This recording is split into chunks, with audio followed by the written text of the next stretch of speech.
Farmington, 113, Dayton Boyd for Washington. All right, I think we're getting ready to go live.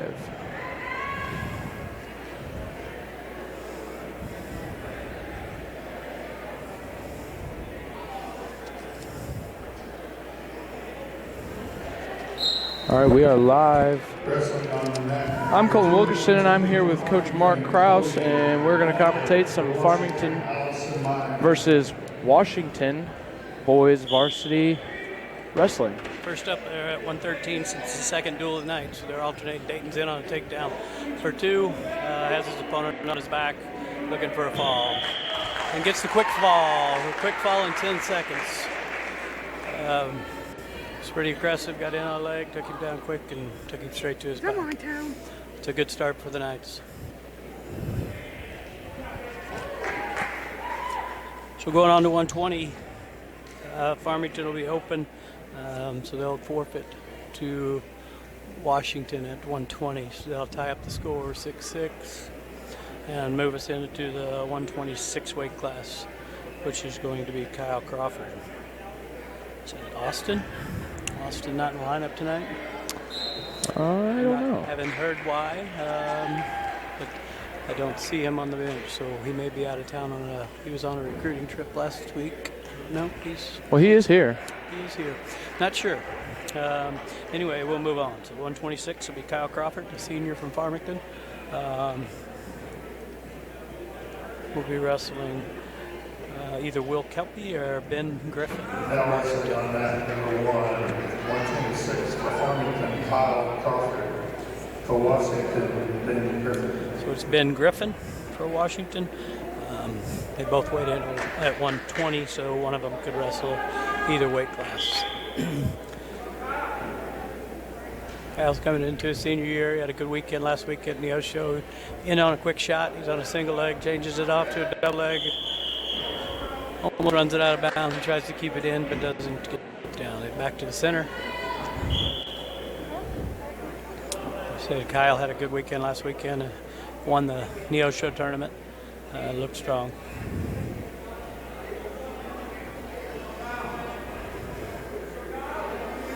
Kyle's controlling the match, the space, keeping his opponent on the outside.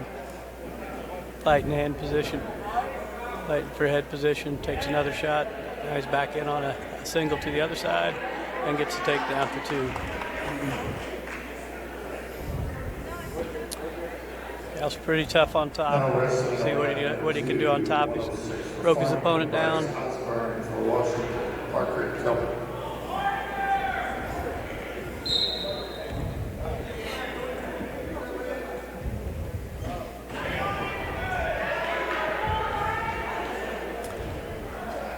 Not much happening. Kyle is controlling his opponent, but looking for a turn. Now he's got a leg in, hip and pressure. He got a lot of hip pressure. Needs to continue to work on the pressure up top.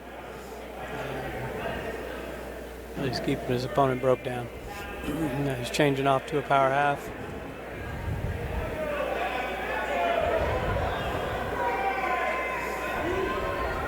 Opponent not doing much, but he's basing out, trying to keep from being turned. Eventually Kyle's going to have to get off hips or move to something else. His opponent seems to be. Kyle gets a half and he's out to the side. He's got him in near foul criteria, getting a count. He's trying to work his chest back.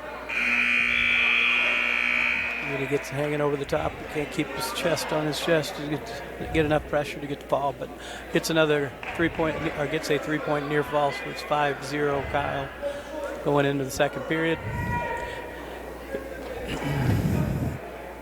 Washington chooses neutral, so they'll start back on their feet. Kyle right away takes a shot on the whistle, doesn't get it, but back up, and now he has a body lock, looking to step behind. And he does. Takes him down to his hip. The Washington opponent, I think it's Ben, gets to his stomach. But 7-0 Crawford.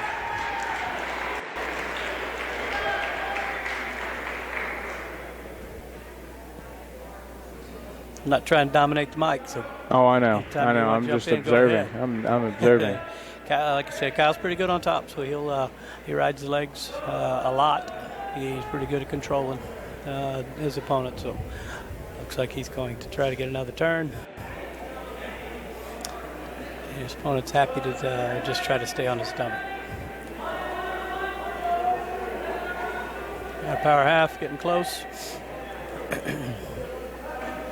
Once he breaks 45, he'll start getting the count. Right now he hasn't broke the plane of 45, so now he's getting the count.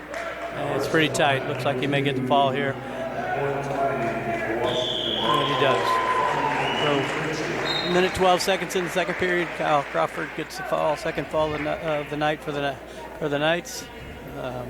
Puts them back in the lead at 12-6. Next up for the Knights at 132 will be Blake Cook, sophomore, the state qualifier last year. Blake's really athletic, and pretty tough. So hopefully we'll have a good match here. His opponent is James Johnson.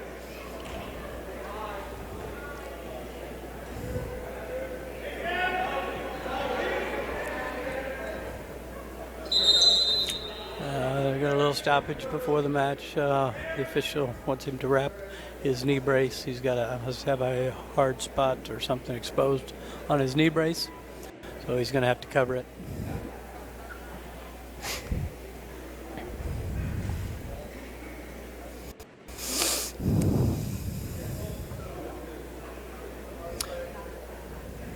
Don't want to. While we're waiting here, you can mention the new look singlets. It's the first time they broke them out with a white singlet with a gray trim, some gold lettering and gold nighthead. Looking pretty nice. That gives a good design for them. So I guess these will be their new finalist singlets. They usually wear a light colored one in the finals. So they look good. So the action started with Blake Cook. Blake's usually pretty aggressive. He's coming at him. They go out of bounds. Back to the center. So how important is it to gain control early on in the match? You don't want to be overly aggressive, but being aggressive, setting the tone for the match it can be very important. Sometimes being over aggressive, and I think sometimes young kids mistake being overly aggressive as being good. Then you put yourself in a bad position. Got to be aggressive, but you want to stay in good position so you don't give up an advantage to your opponent. Gotcha. Blake does a good job there. He hit a shot and he was able to square and get back to his feet.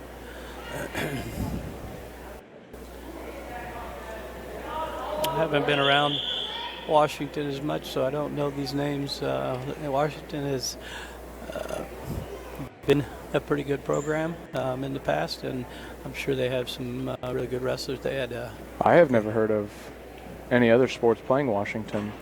Yeah, a long time ago we used to play them in football. Actually, back in the '80s when I was in high school, which is a long time ago. But yeah, we don't play them a lot in other sports. I think we did play volleyball against them one time. Blake gets in on the high C and he changes it off to a double and takes him down. So he's up 2-0 with a minute left in the first period. Goes right in, gets the leg in, and is riding tough. They've been in our district in the past. Last year, when the rotation changed, or the districts changed, they went to the Southwest Missouri district, so they weren't in our district. But they've been in our district for a long time. I'm not sure if they're coming back this year or not. Every 2 years they change. So Blake has his opponent broken down with the leg, and he's got a good power half, and he's real close to turning him. Looks like he's going to get a count. Yep, he loses it. He gets a count.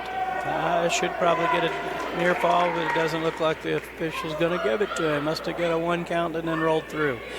But Blake scrambles back on top and is back with a leg in and breaks his opponent down again.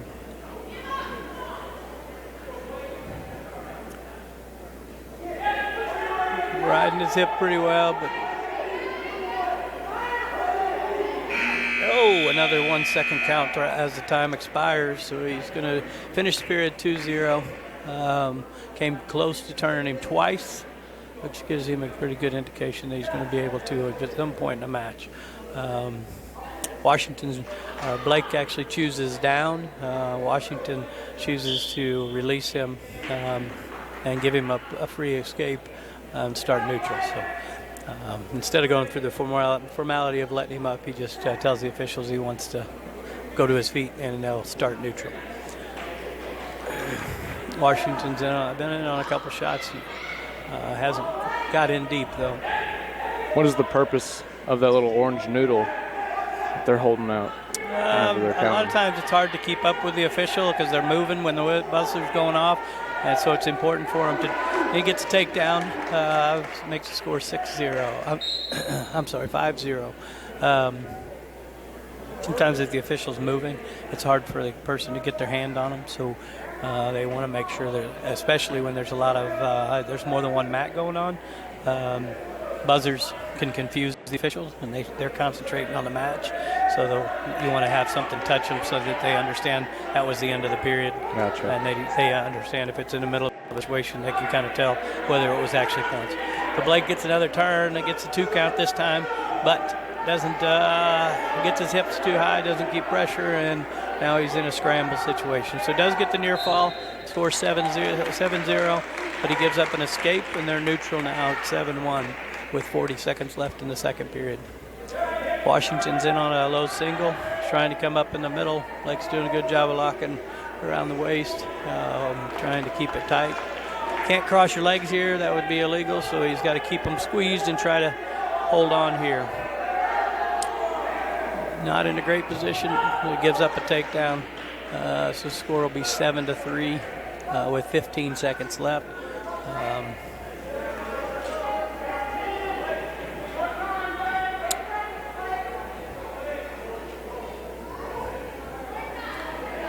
He's going to have to get going in the third period. He let him in deep on a shot. That's the first shot that Washington's been in on, and he finished it. So I'm going to keep his hands on him and slow him down so that he doesn't get to his legs more like he did in the first period.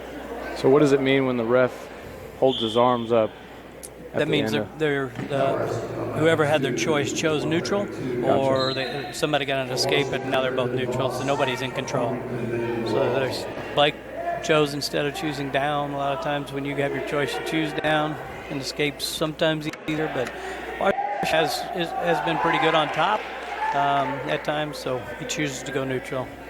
Good choice because he hits a good high C and gets a takedown with 30 seconds into the third period, extend his lead to 9-3.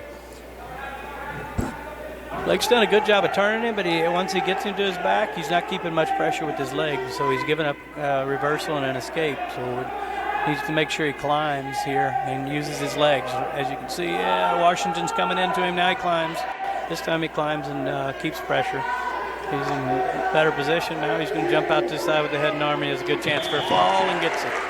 So with 1:04 left in the third period, so 4 minutes and 56 seconds, Blake gets the fall to extend Farmington's lead to 18-6. It was a good adjustment. You don't usually want to stay parallel to the guy when you have him on his back. Getting out to the side is important so he can keep pressure. Next up will be Drew Felker at 138. Timmy Bowline for Washington. Drew's a sophomore, but he's an experienced sophomore, has a lot of wrestling background, and does a really good job, really tough. He's already in on a single and gets a finish for a takedown. 13 seconds in, and he takes him down, and they head out of bounds back to the center.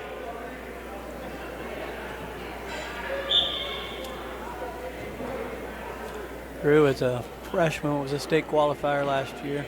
It's not a normal thing to see freshmen come in and be able to be as successful as Drew has been, but he's worked hard as a youth through the kids club and through middle school wrestling, and he excels. He's very tough.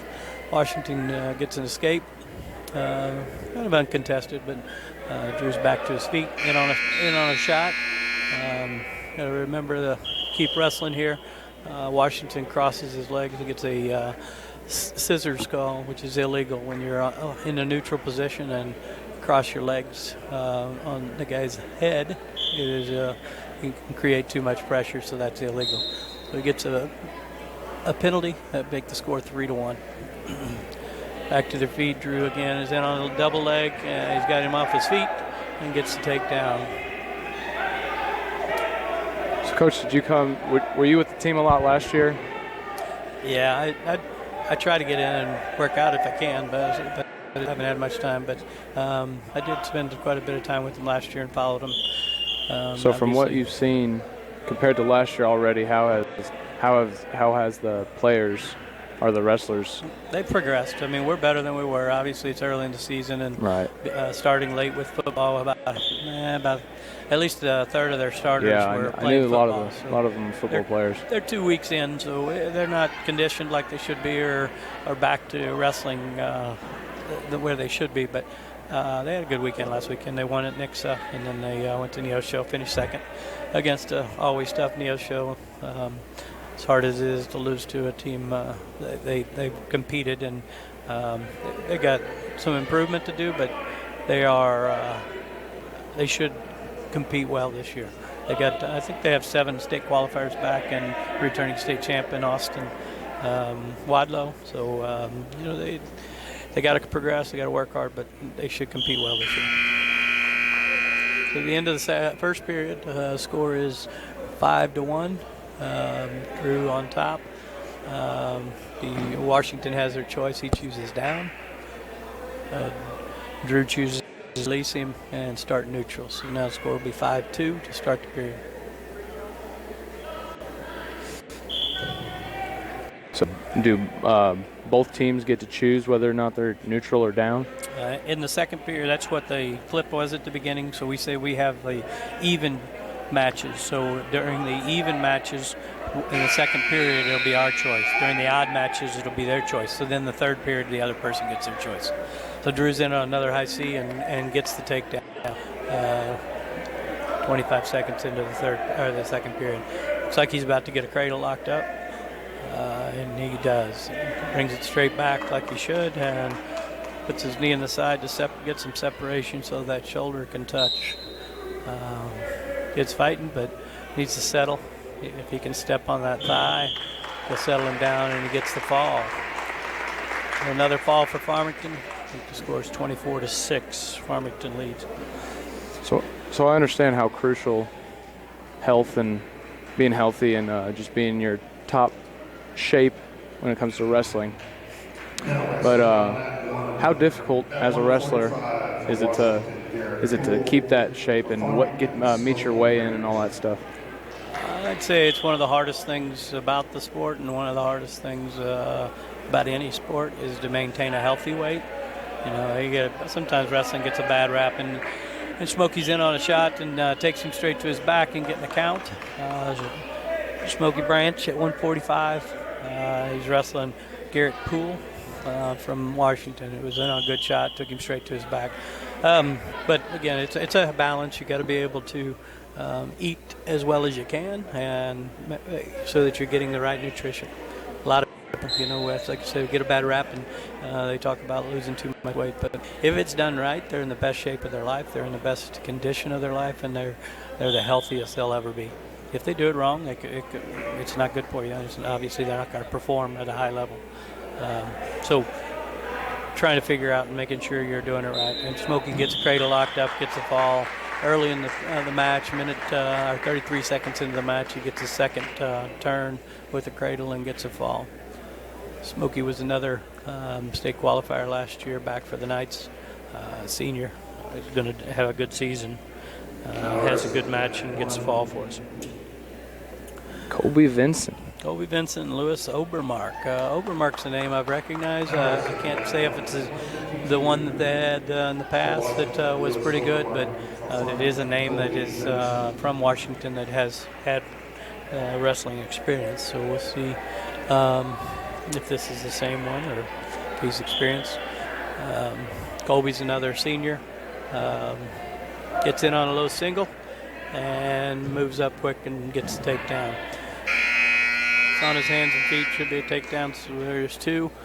There's 13 seconds into the match.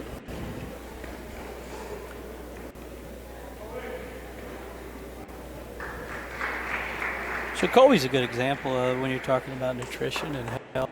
Colby likes to, or doesn't like to, but he gets a period to get back to his feet. But you see Colby will have to stop a lot of times in the match, and he throws up. And I don't really think his is something that happens because of lack of shape, because he works hard and conditions. Some things are just people's body. They react differently to different situations. Right. And when he's in a heavy workout, his stomach doesn't handle it well, and he throws up. So people get frustrated, and they look at it and think that he's in bad shape, but I don't think that's the case. I think it's just his nervous stomach. He's in a scramble here. The score, he gave up a reversal. I guess he gave up a takedown. I didn't see the takedown. Scores 3-2. Colby's on bottom now. Missed that. He's got a inside leg, which is kind of a weird position with that inside leg. But once you're behind the near arm and you have an inside leg like that, they score as a takedown. Not one of my favorite positions, or think that it's a position of control, but that's the way the rule book calls it. So now he slips the leg and he's on top. Colby needs to get a hold of a hand, get control of a hand so he can get to his feet. Washington's got a cradle locked up, not in real good position. I don't think he can turn him, but Colby needs to get his head up and get out of there. He's got a short time. Escape late in the period is really important a lot of times, and he doesn't get one here, but sure would have been nice to be able to tie it up. Talk about that situation where he gave up the cradle. He didn't give up a turn, but needs to get a hold of that high hand around his shoulder, be able to get his head up. Guy's heavy on your shoulders and your head. It's hard to be able to get out, and that's what you want to do on top. Control hips. Keep the guy's head down. Colby takes a shot from the neutral position. He's in deep. Obermark's doing a good job keeping his head down. He's got the locked and crouch. Colby needs to build in the middle. If he can build in the middle and come up, but it gets stalemated. Stalemate is just a call the referee makes when there's no progress happening, so they're in a position that neither wrestler looks like they're going to advance. So they stop it, call it a stalemate. Go back to whatever position they started in. Now Obermark's in on a shot. So stalemate's kind of like a reset. Yes. Yep. Colby tries to dump and ends up on his side. Gives up a takedown. Scores now going to be 5-4, 6-4, I think. Yeah. It doesn't look like he scored it, or they didn't put it on the scoreboard anyway. So they're maybe still neutral. No, they did. They just didn't put it up. So it should be actually 7-3. Obermark's running a half. It's heavy out front. And Colby's head is down. I believe he might be going to get the trash can.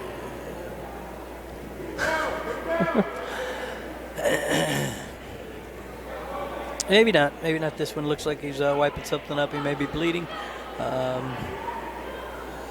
But we're about a minute 9 seconds into the second period. Colby's going to get out, improve here and come back and win this. He's going to have to get his head up and get an escape here or a reversal. Right now, Obermark's controlling the tempo. He's controlling the Colby on top, keeping a lot of pressure on him.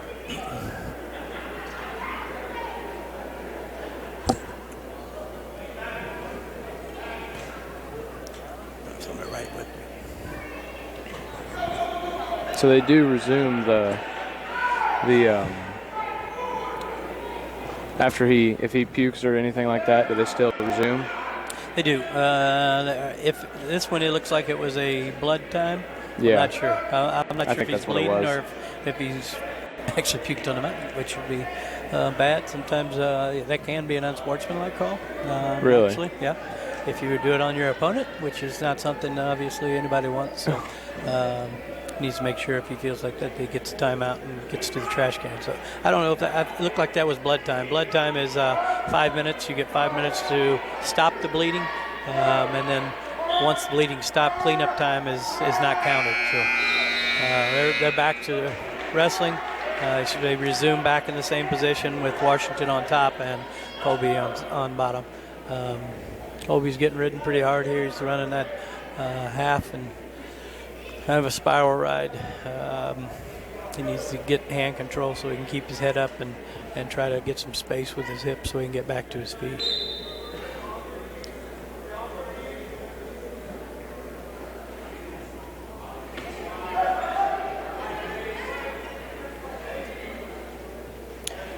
Not much happening, but Washington's not going to get hit because he's out to the side. If he's on top, he could, and riding the hips, he could get called for stalling. Colby's not really doing a whole lot to make him look bad, so he gets no help. He's not going to get any help if he doesn't get his hips up and get out of there. So third period will be Washington's choice. Washington chooses down. Score still says 5-3 on the scoreboard. I believe it's 7-3. I'm not positive, but it says 5-2 on the scoreboard. I was corrected. There's a basketball goal in the way. I don't even know why they have those in these gyms. Those basketball goals just are an obstacle of sight for a wrestling match. I guess I shouldn't say that. Colby has his opponent on his back and gets a 3 count, so he gets 2 points. Now we're looking at 5-4 on the scoreboard. Still hadn't had a change, and Washington hasn't said anything, so maybe the score is correct. If it's 5-4, Colby's right back in this. He's got control in the wrist, keeping his opponent broke down. Needs to look for another turn. Got a minute 19 left, and he's down a point. So how long is each period? 2 minutes. It's like he's got him broke down on his side. If you can get it under that arm and get a half, he can turn him.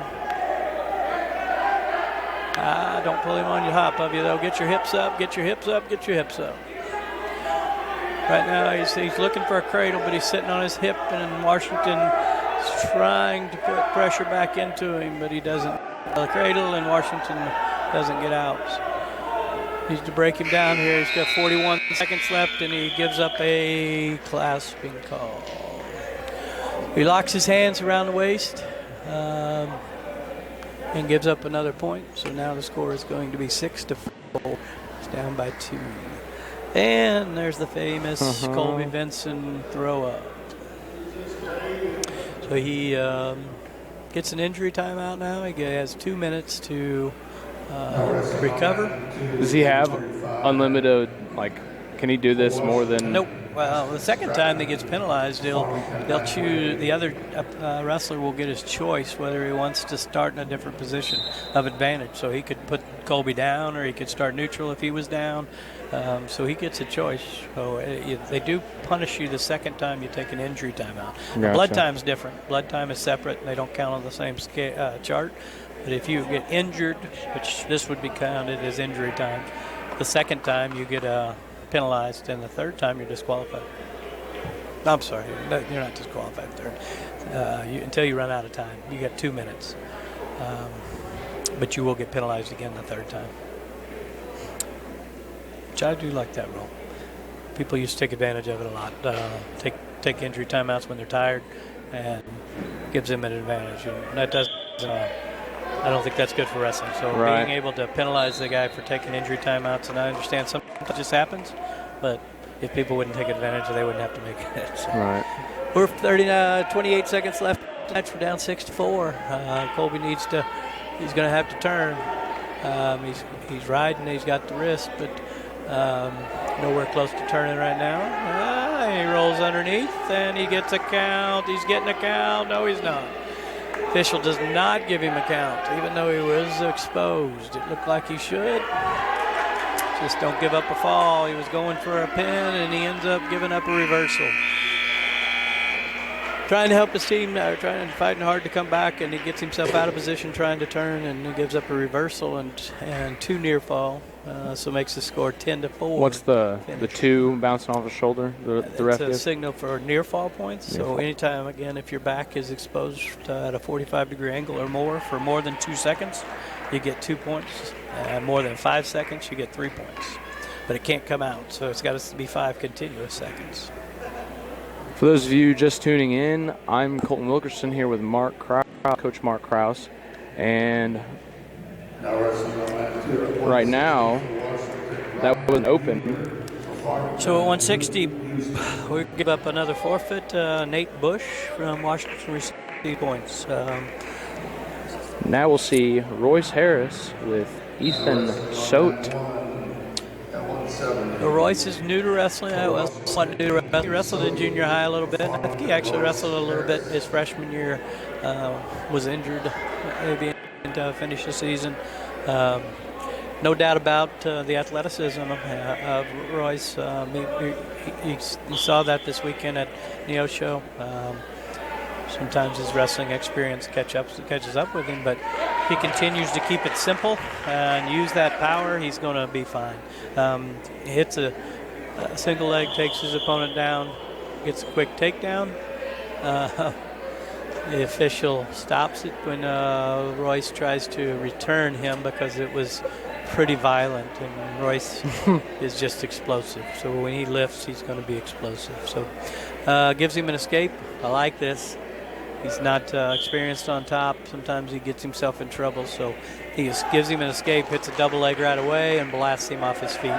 So gets a takedown straight to his back. It looks like he's going to get the fall. Washington's fighting hard, but he's got it pretty tight. Hopefully he can work his chest back and get this fall, and he does. With 33 seconds into the match, he gets 2 takedowns and a fall. Which is nice to see. I like seeing that he cut him and doesn't try to mess around. He's going to take more people to his back from that explosive double leg than he is going to be trying to turn him from top.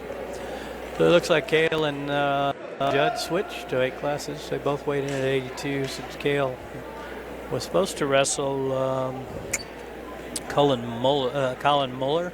Looked like in the first match, Washington and Hillsboro, Colin got hurt. So I assume that he forfeited to Cale this time. Okay, Judd's up at 95 tonight, wrestling Joey Abicha. So Cale's eventual goal is he's going down, so he's already working his way down, and so that's why they're switching. So if they both weighed in, either one of them can wrestle 82 and the other one can wrestle 95. Gotcha. So coaching staff and the wrestlers together probably made that. That's coaching staff's call, and they know. So anyway, Judd gets a nice double leg, takes down Avia, and quickly gets his leg in and has him on his back. Not getting a count. It looked like it should be, but now he's getting a count, keeping hip pressure and has him on his back. He's got a 2 count, so he's going to have 2, but there will be nothing awarded until the guy's completely out of danger. So if he's still on his side, not completely out of danger, he won't award points. He'll keep counting and start a count over. Now he's on his stomach, so he flies the 2, so he does get 2. It's 4-0. Judd still has a leg in, keeping pressure. He got his opponent broken down.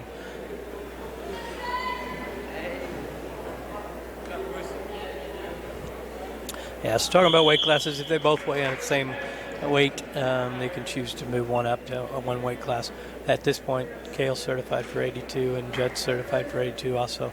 Cale eventually is going to 170 is his plan, and so he's working his weight down after the late start with football, which obviously they wanted to do, so it's exciting to get them to see that late in the playoffs, but it makes it tough for the start of wrestling season. Put you a little bit behind shape-wise, but you're a little bit behind getting your weight where it needs to be.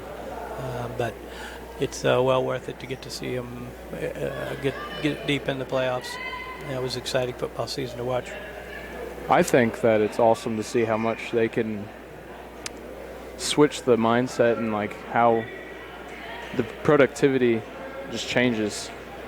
From sport to sport? Yeah, sport to sport. And it's I've always encouraged kids to be 3-sport athletes. There are some kids that it's not for everybody to be a 3-sport athlete. I'm not saying that everybody should, but it makes you more well-rounded. It helps keep you fresh. I think there's more injuries a lot of times if you do the same repetitive motion, the same sport all year long.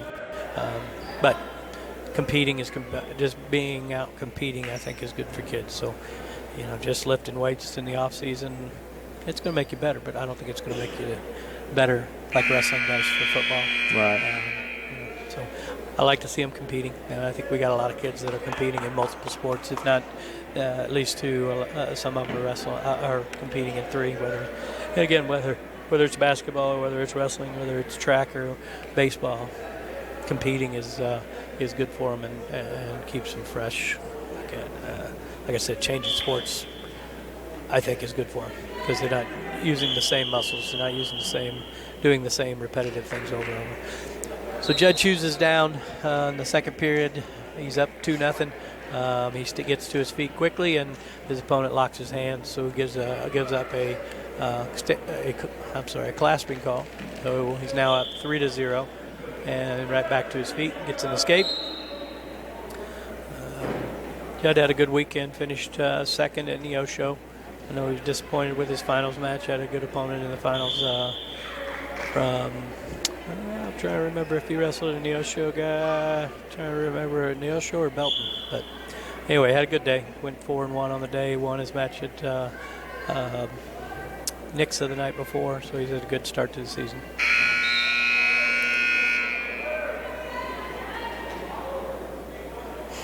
Yeah, I was talking to him about last weekend, the other day, or 2 days ago in class, or yesterday in class, and he said that he couldn't have done better, in his own opinion, and that he was really proud with what he did. So he did a good job. Hopefully, he's never satisfied with not winning the tournament. Obviously, you want to compete at the highest level and continue to improve. So, and he's doing that. He's worked hard. He worked hard in the summer, and I know he did some wrestling in the off season. He's a really good football player. Does a great job on the football field too. So it's nice to see him have success in both sports. He's actually down a weight class this year. Last year he wrestled 195 all year. If you've known Judd growing up, he was always a pretty big kid, but he's really slimmed down and matured. He gets in on a double leg and lifts and finishes it. He's up 8-0. So as he's matured, he's slimmed also. So he's worked hard, and he wants to wrestle 182 this year, and I think he'll compete well there.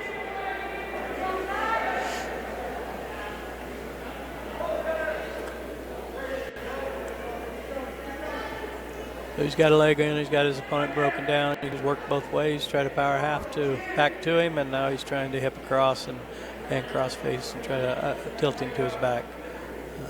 Hillsboro's, Washington, really good of basing out and staying on his stomach as he builds. Judd throws the leg back in and looks to try to power half. And now he hips in and gets a tilt, but not getting count. Now he's getting a count. He's got a 3, 4. He's going to get a 5 count and get his 3 points to finish out the period at 11-0. That was a good work to get that at the end of a period. Anytime you score late in a period, it's a big advantage.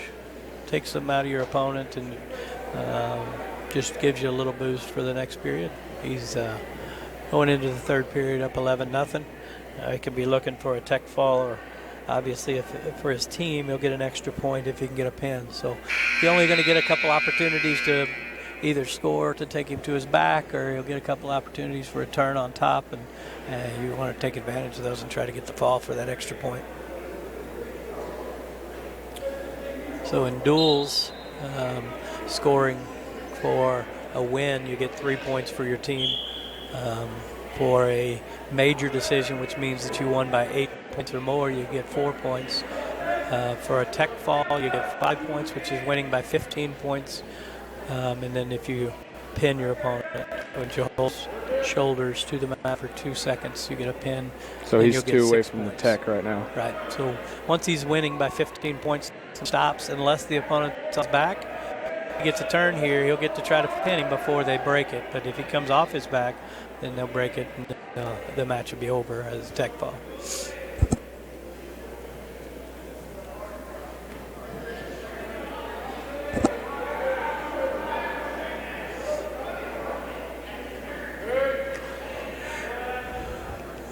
Bottom guy's not doing a whole lot except basing out, trying to keep himself from getting turned. Every time he builds, gets his leg in. Now he's going to get another turn, and he's getting a count. So this will either be the end of a match by a tech fall. If he comes out of criteria, which he did, I'm not sure why the officials. He's still holding it, so he's getting another count. So he comes back to his base, so the official flies the 2 count, the 2 points, and he wins 15-0. So Judd gets a tech fall for Farmington. Which is the first of the night. First tech fall. We've had some pins, but no tech falls. So that was a good job by Judd. Very aggressive, which he always is. Judd's a hard worker. He's going to give it everything he's got every time. Up now we have at 220 Peyton Simley for Farmington and Chris Grazenhauer for Washington. Chris, I do know because my son's wrestled him a couple years. Chris is pretty tough. He's not bad on his feet, but he's very good on top. So this is one of their state qualifiers. I'm not sure if he placed last year. I'm thinking he placed at the state tournament. If he didn't, he was in the match to place. But like I said, he's very experienced. He's a senior for Washington. Peyton's going to have his hands full. Gives up a takedown. Chris shoots a double and takes him down. Now he's on top. Slips in a leg, looking for a turn. He'll go to doubles a lot. He does have double legs in, and he's halving Peyton, and he's getting a turn, and like he's looking good for a fall. Like I said, once Chris gets on top, he's pretty good. He's has been every time I've seen him. So he gets the fall against Peyton. Like I said, he's a experienced wrestler and does a good job. Unfortunately, he gets the fall for Washington. That's their second win of the night. Is that right? Without the forfeits, but we've given up 2 forfeits. Yeah. Did they win another match? I don't think they won another match. I think they just won those 2, and then the 2 forfeits. So yeah. Which is good. That's the first actual match they've won tonight. We gave up 2 forfeits, which you never know what would have happened if we had somebody there. So you can't take anything away from them on the forfeits. So I think that makes the score 18 for Washington, and I'll have to check the score. I got my buddy here, Mr. Hudson's going to add it up for me and tell me what the score is because I can't keep track. Now is heavyweight. We have 285's the limit, and we got Clayton Barber and Gavin Holtmeyer. Clayton's been around for a while. He's a junior now. Won the starting position and did a pretty good job this weekend. He's not a super big heavyweight, but he's got good feet. Hopefully he's going to have a good season. I know he's worked hard to improve. He's gotten stronger. That was probably, I would say, his biggest issue in the past is he sometimes got outmanned, and a lot of guys, when you're young as a heavyweight or an upperweight, it's tough on you because those guys are going to be stronger than you. He does a good job changing the direction. He doesn't quite get the takedown, but he did a good job redirecting that head. Washington's heavyweight just reached for leg. Clayton shucks the head to the side and gets to a leg but doesn't quite finish. Like I said, I think he's getting stronger. He's able to handle himself a little better. So hopefully he's going to continue to improve. His technique's good and he works hard. So should bode well for him.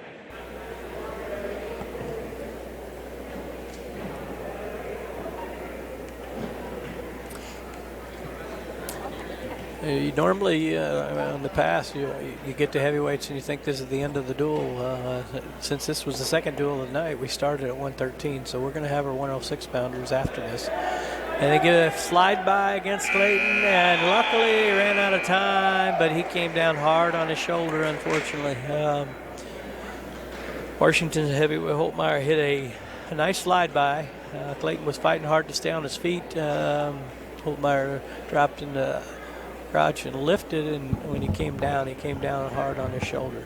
There will be no takedown because the buzzer went off before he got control, but hopefully Clayton's okay and can get up and continue. Yeah, he did come down pretty hard. Yeah. It's the job of whoever's lifting to return them to the mat safely. So if you get them in the air and you hit the mat hard and that person didn't control you on the way down, it could be called a slam. That was close. I wouldn't say it was a slam. I think he just hit it hard, and when he hit the mat, it unfortunately was in a bad position because it went shoulder first.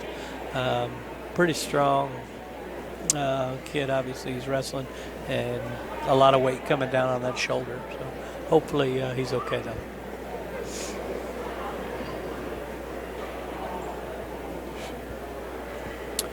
Looks like Hillsboro's getting up and warming up. Obviously, it gets down to the last few matches. Washington, Farmington, they've been sitting for a while, so they're going to get up and warm up on the open mat.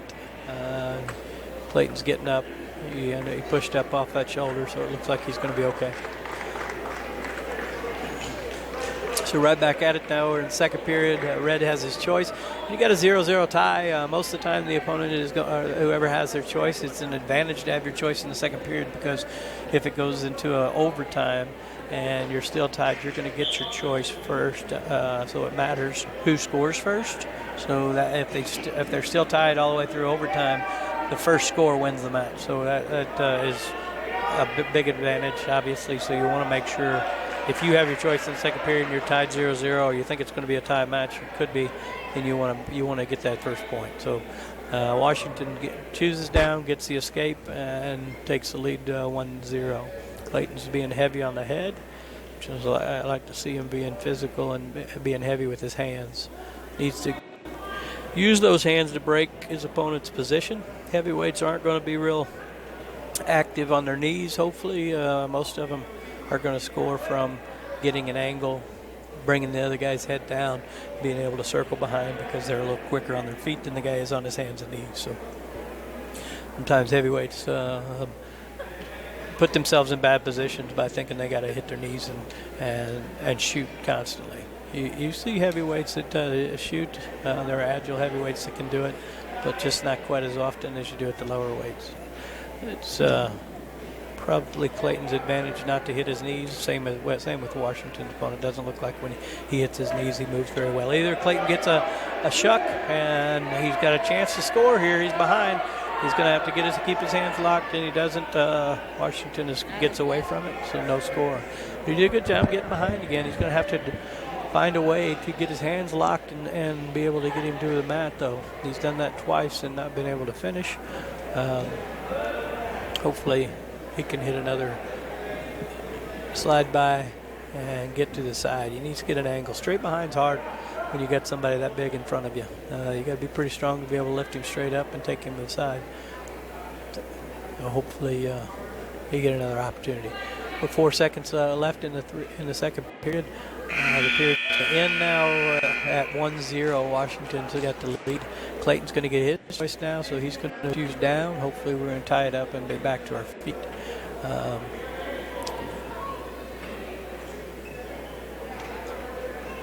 Very important for him to keep his weight back, not let Washington get him out on his hands. But he does a good job. He's got his weight back. Washington picks his ankle and able to break it back down. Don't reach back. He's doing a good job. He got to his feet. Now he needs to stay in bounds. Slide, keep his head down, slide. He did. He gets his hands broke, and he drove right back into it. He should have got his one. Get your one first. Now he escapes, gets the 1 point, so we're tied at 1-1.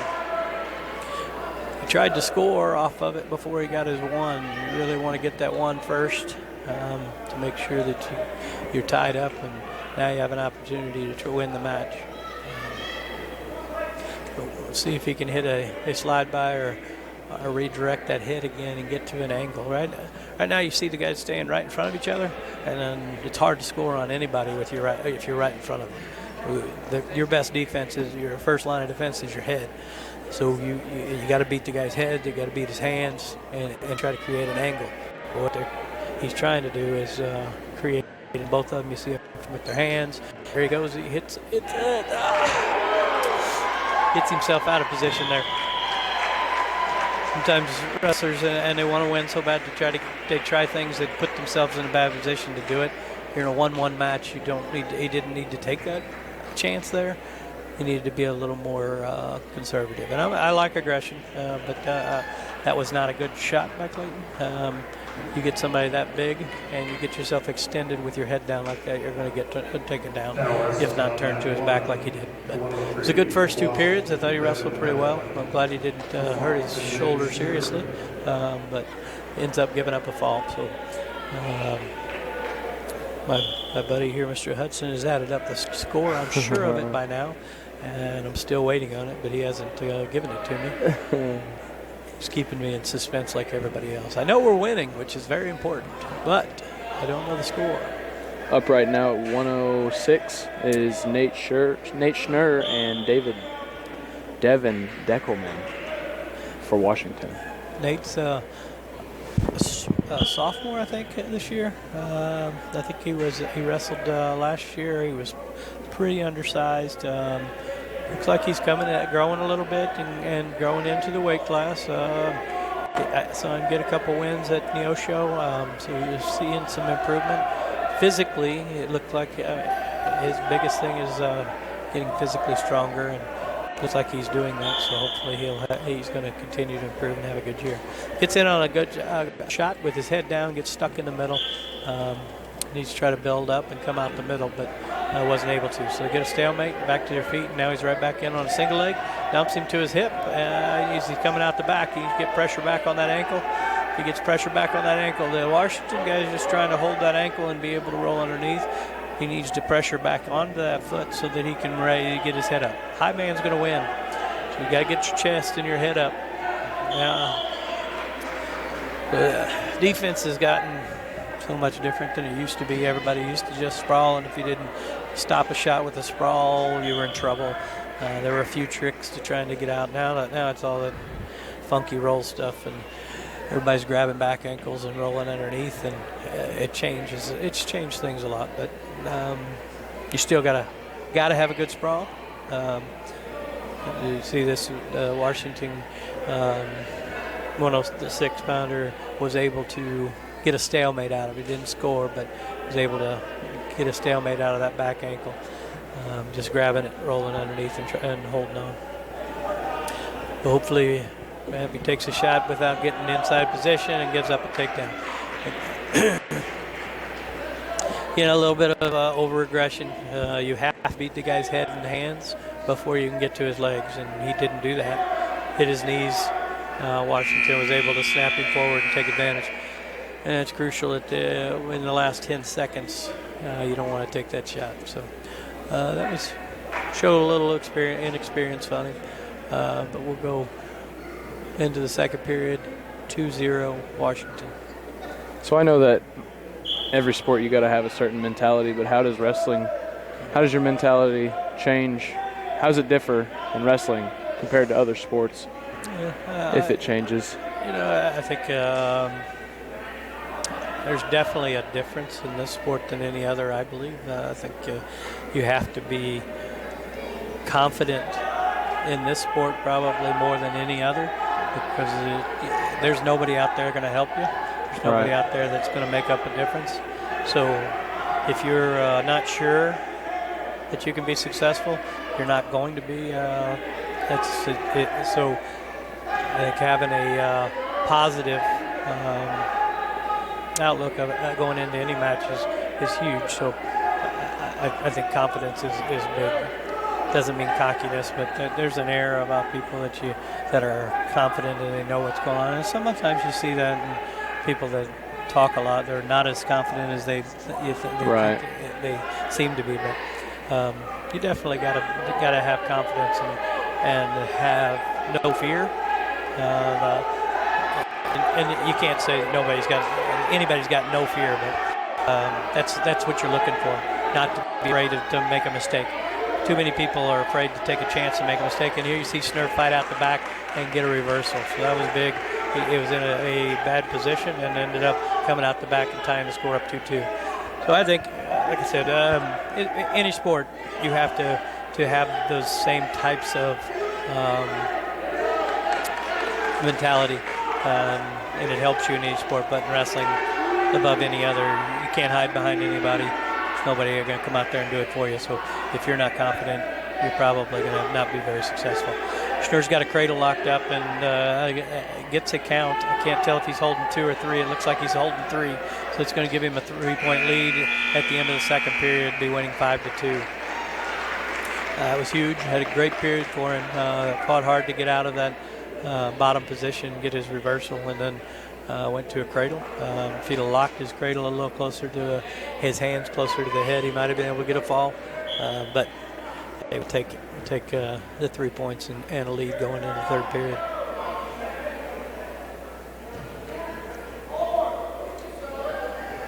Is this weight class ever? Is there a lot of forfeits in this weight class?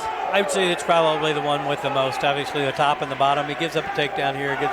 It hits a pretty good outside single. Has the arm trapped and gets a takedown to make it 5-4. Now he's going to cut him and try to take him down again. So now the score is 6-4. We're up by 2. When your opponent doesn't think they can get a takedown or thinks it's going to be easier, which it has been for him to take him down, he lets him back to his feet and tries to get another takedown, but he misses that shot, and is back in on a shot on Washington now. It's got him extended, though. He needs to hold on, build up, be able to not give up this takedown, tied up. I think overall that you're going to have more forfeits at lower weight classes and upper weight classes. Probably 106 is the biggest one. There's not a percentage of high school kids that can weigh below 106, especially with certification the way it is now, too. You got to be hydrated, and you have to make a certification. So is that why they changed it from 103 to 106?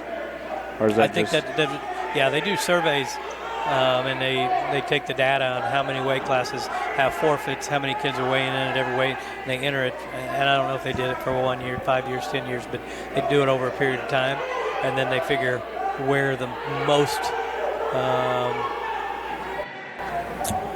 biggest areas that they need weight classes, where the most people are populous. So they use that data to figure it out. And there's no perfect way. You're still going to have years that you just can't find somebody at 106, or you can't find a heavyweight. And lots of reasons for that, but they've redone it, I guess, since I've been coaching, probably 3 times. Added a weight class. They used to not have a 220 or 215. So it kind of fluctuates on. It does. Probably every 5 to 10 years they'll make a change. Gotcha. They see that they've had a change.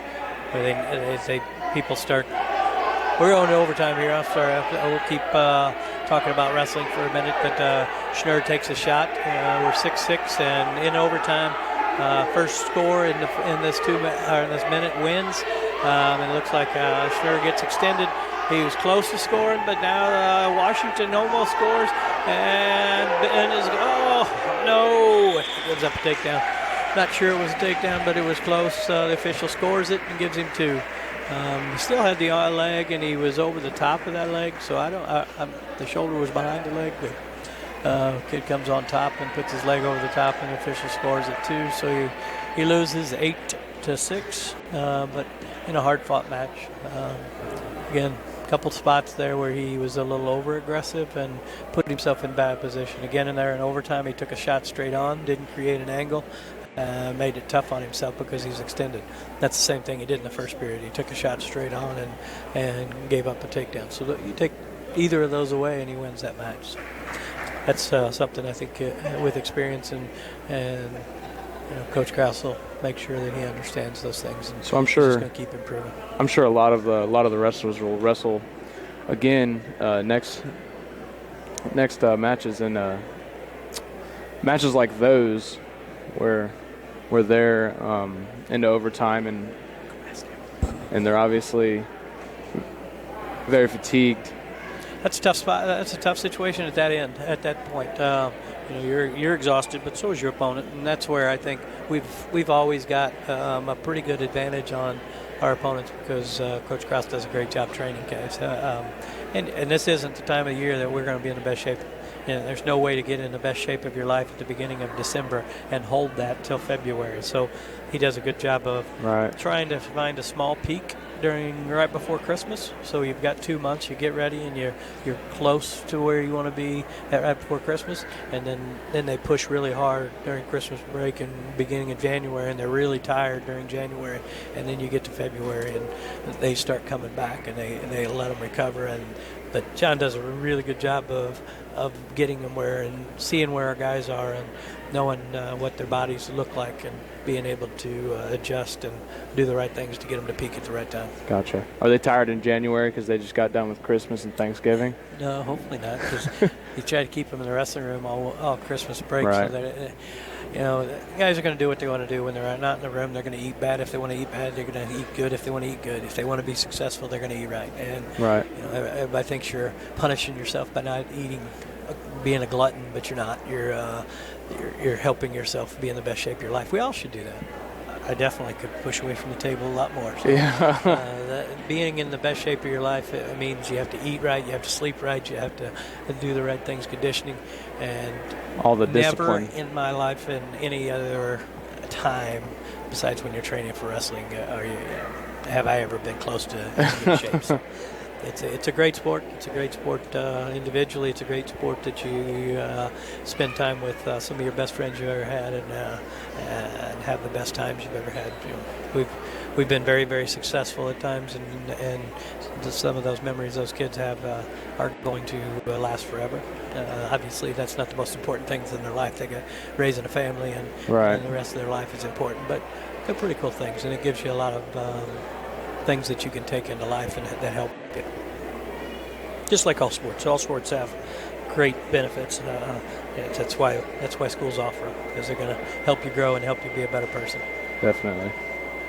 All right, well, I guess we're going to take a short break before the next match. Hillsboro and Farmington will finish up the night. Hopefully, I think the score ended up 47-30. Farmington gets a win. Hopefully, we'll get another win against Hillsboro. Hillsboro, I know, brings in some good guys. We saw some of their guys this weekend at Neo Show. They were at the same tournament, but every weight class is drawn out differently, so we only wrestled a few of their guys. So hopefully we'll be successful. We'll be back in a little bit.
So we just started.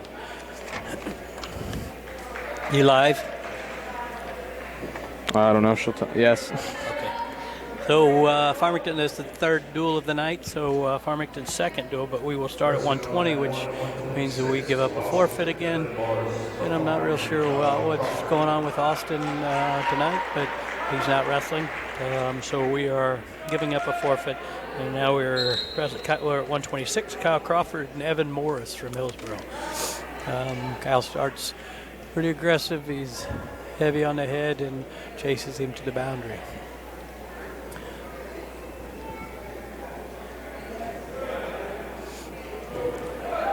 He's on his knees, extends a couple times, tries to get to the legs. Now he drags out on a front headlock and gets a takedown.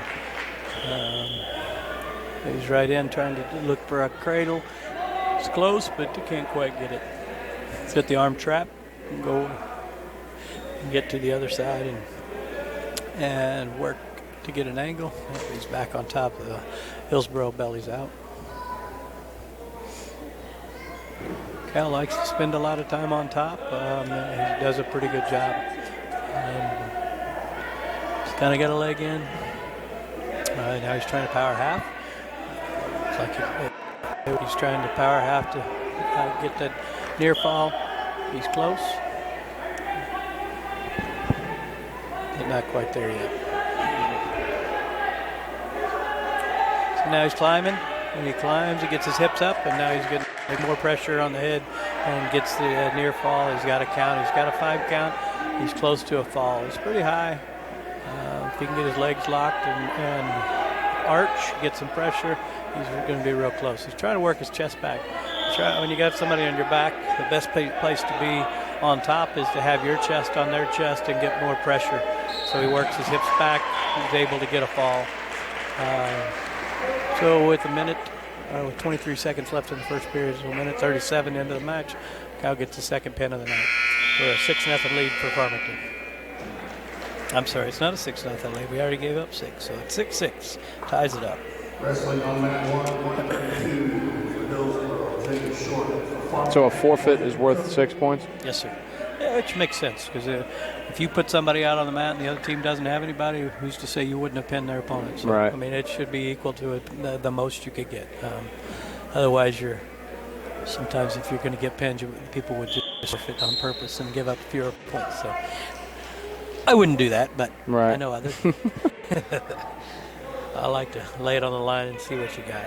That's the only way to know how good you are. But we got Blake Cook, his second match of the night. He got a fall the first match. He's wrestling James Short. James is a state place winner. Not sure what he placed last year, but a very quality wrestler. I think he won the Neo Show tournament this weekend. I might be wrong there, but he's pretty tough. Blake's a scrapper, though. He doesn't back off from anybody. Blake did qualify for state last year? Blake did qualify. I'm not sure if he won a match, but he, as a freshman, that's a pretty good feat. Right. He does a good job. James, Mr. Short, tries to overstep and throw, and Blake sags out of it and gets a takedown. So right now he's winning 2-0, and he gets a body lock. That shouldn't happen, but sometimes physically people just are able to muscle you out. Hillsboro reaches back, grabs the chin, and neck wrenches him, and gives it. So we give up a reversal instead of going to his back. He's got an arm bar now, looking for a turn. Blake's pretty good on bottom, pretty tough to turn. He doesn't give up turns often. Right now we're 15 seconds left in the first period. It's 2-2.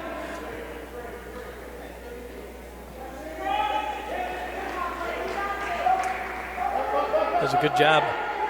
Had his arm on his back, and he gave up a reversal. He's gone big twice now, trying to go big and take Blake to his back. Blake's not somebody that you're going to be able to do that to very often because he's very aggressive but pretty strong too. So he does a good job of countering, and now he's up 4-2 going into the second period.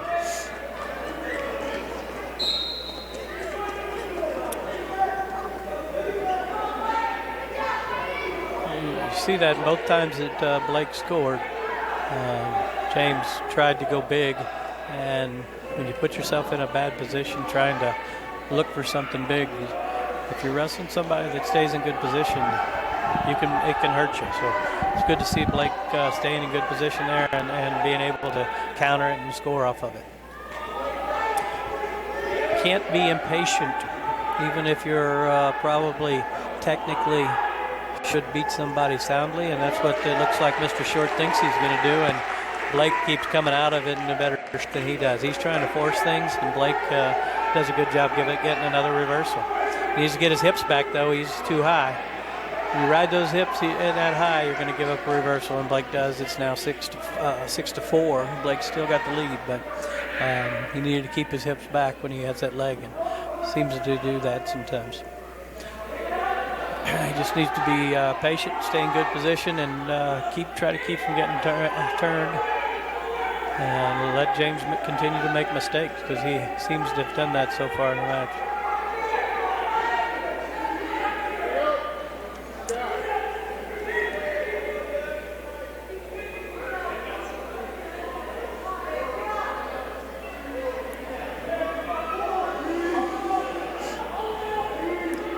Right now, James Short's on top. He's losing 6-4. Blake is trying to base up. He does. James throws in both legs and gets a power half. He's close to getting a near fall, but not quite there. Blake looks like he's going to be able to belly out. He does. I'm telling you, Blake is tough to turn. He does a good job of fighting and never gives up. So, James keeps putting himself in bad positions. Blake's going to be all right here. So we're going into third period. It's 6-4. James, Hillsboro is going to choose down. Blake needs to do a good job of staying behind the arm. If he puts a leg in, not getting high, and that's what sometimes he gets in trouble. He gets too high. And quickly, James gets a reversal. It's tied 6-6.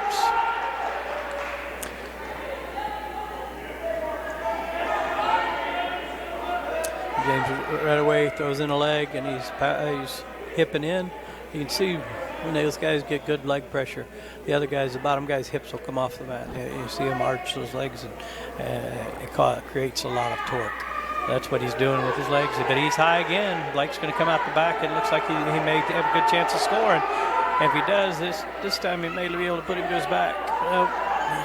James is trying to climb back up. He hooks the toe, and it's going to make it tough. Blake needs to clear one side of those legs or not, and he does. And now he looks like he may take him to his back. Keep that leg hooked. If he keeps that leg turned, he's getting a fall. He's going to get a fall. He's got James on his back. He's getting a near fall. He's got a good shot of getting a fall here. He's tight. He's in good position. This is a big win for Blake. He gets a fall. That's a quality win for Blake. Like I said, James is a good wrestler, and you wouldn't have picked that coming into the match, but Blake does a good job of not giving up to those big moves and counters, and then takes advantage when James forces something. So that was a good win for Blake. Those will come back to haunt him later in districts if they're in the same weight class, because they're definitely going to be competing for a high seed at the district tournament, and they're both in the same district. And you give up a fall to somebody that's equal or quality as far as seed-wise to you. Big one. Yeah, it's going to be a big one. They may not see each other again. They're not in our conference, so we only see them once or twice a year. So.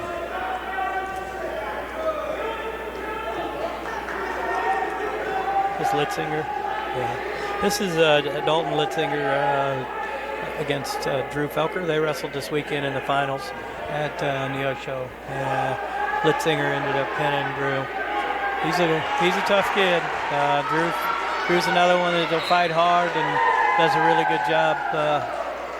Not sure how that's a fall. What just happened? Well, he hit a shoot. Looked like he had him in a crab walk. Yeah. Drew wasn't pinned. That's a bad position, but his shoulders were on top of Litzinger. That's a tough position to even get a fall. Not that he got out of it and won the match, but that's not a fall. So unfortunately, Drew gets pinned for the second time against Litzinger this year. But again, it's not anything to be ashamed of. Litzinger's a tough kid. Smoky Branch will take on Griffin Ray from Hillsboro. Right now, Smoky had a pretty good weekend. I think he finished third or fourth at Neo's show this weekend. There's another senior state qualifier that is going to have a good season for the Knights.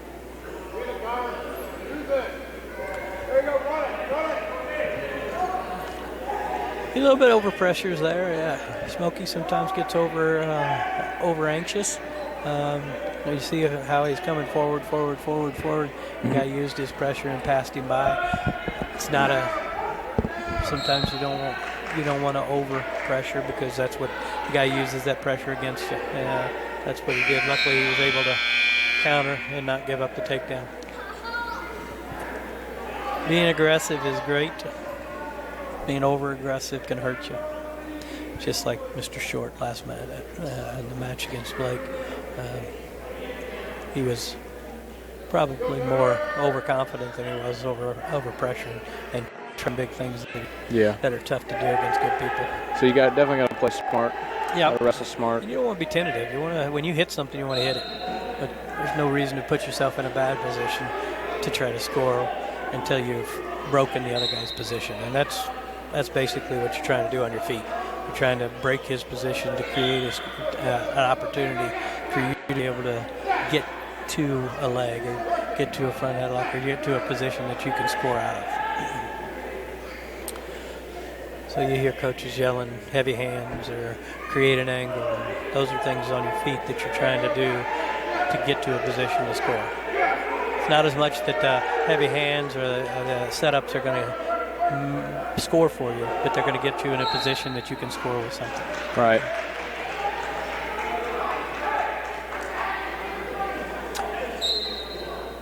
It's still 0-0 with 6 seconds left in the first period. Washington's got a double underhook trying to jack it up, and Smokey's doing a good job of sagging it out.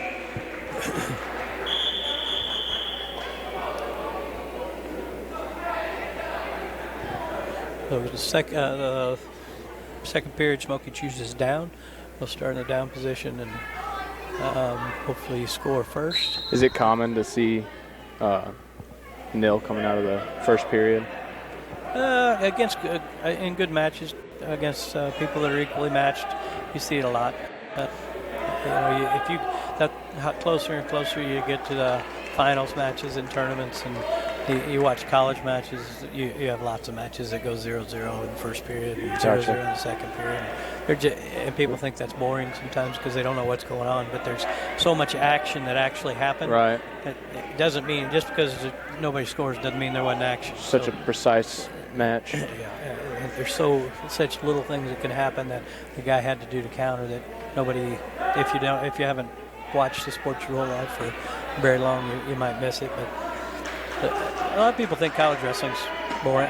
Some people think all wrestling's boring, but if you have somebody involved in it and you get to know what's going on, it creates excitement. And there's just so many things that you can't see in other sports, and it's not the same. I mean, I love football, I love a lot of other sports, but there's no sport I've ever been involved in like wrestling. So Smokey gives up some near fall. Luckily, he fights out of it and gets to his stomach, but he's in a hole here. He's going to have to get his base back and try to get out and start looking to score.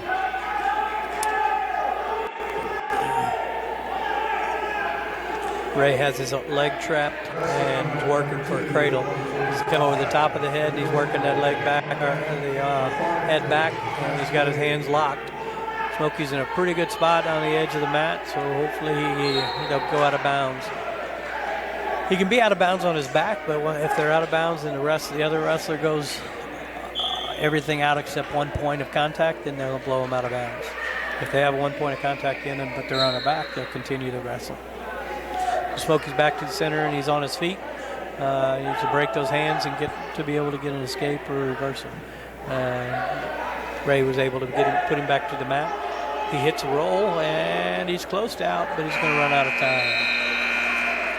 So Smokey hit a roll. He needed to continue to turn his hips over and hip heist out and be able to score there, but he wasn't able to, so we'll go into the third period, 3-0. Washington's winning. Washington's going to choose. Smokey's going to choose. I'm sorry. Smokey's going to choose down. Like I said, is that what happened?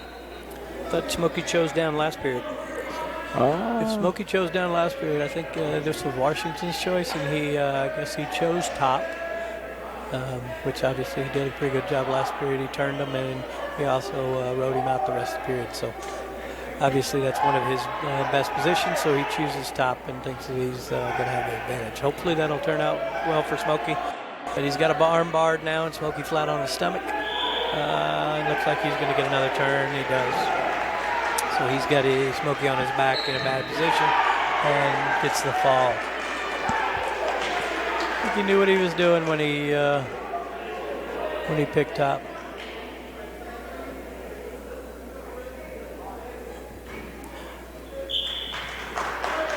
How does the scoring work going into overtime? How many overtimes are there? In high school, and I'm trying to remember. So the high school and college are different. In high school, the first period after overtime is a 1 minute overtime. It's a sudden death. So in the first minute, if they start neutral, if anybody scores, then the match is over. Obviously, the person who scores it wins. If that is not, if no one scores, then the person who scored first in the match gets his choice to be top or bottom, and if he chooses whichever and no scoring, they wrestle for 30 seconds, and then they do the opposite. The other guy will have his choice and wrestle for 30 seconds, and then whoever's winning wins the match. If somebody scores, they continue to wrestle that 30 seconds until they get both 30 seconds wrestled out. So we have Colby Vincent and against Nate Barnett. Sorry, go ahead. Nate Barnett. And Colby comes out aggressive and gets a takedown to start the match. 45 seconds in, it's 2-0 Colby Vincent. Almost takes him to his back, but he scrambles out and he's back to his stomach.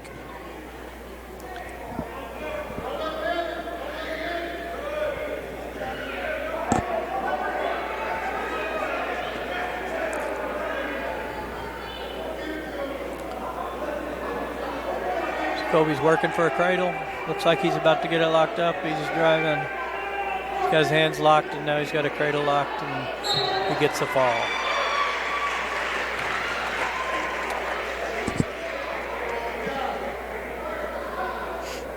No vomit that time.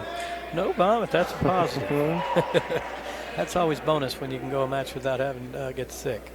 I'm sure he doesn't want to either, but... Both teams are open. So we want to double open at 6. What does that mean? I'm not sure what they're doing here. Can they bring somebody up to wrestle that way? As long as they didn't wrestle the Hillsboro match over here. So okay. I don't know if they're wrestling. Both of their JV guys are both moving up so they don't give up forfeit. So, which is smart. I wouldn't give up a forfeit if I had somebody to wrestle there either. So this could make a difference in the match right now. We're tied at 18-18, looks like. So if this could, there are times the best wrestlers on their team don't make the difference in a match. There are times, sometimes the most inexperienced kids make a difference in a match. That's why wrestling is a team sport, no matter what anybody says.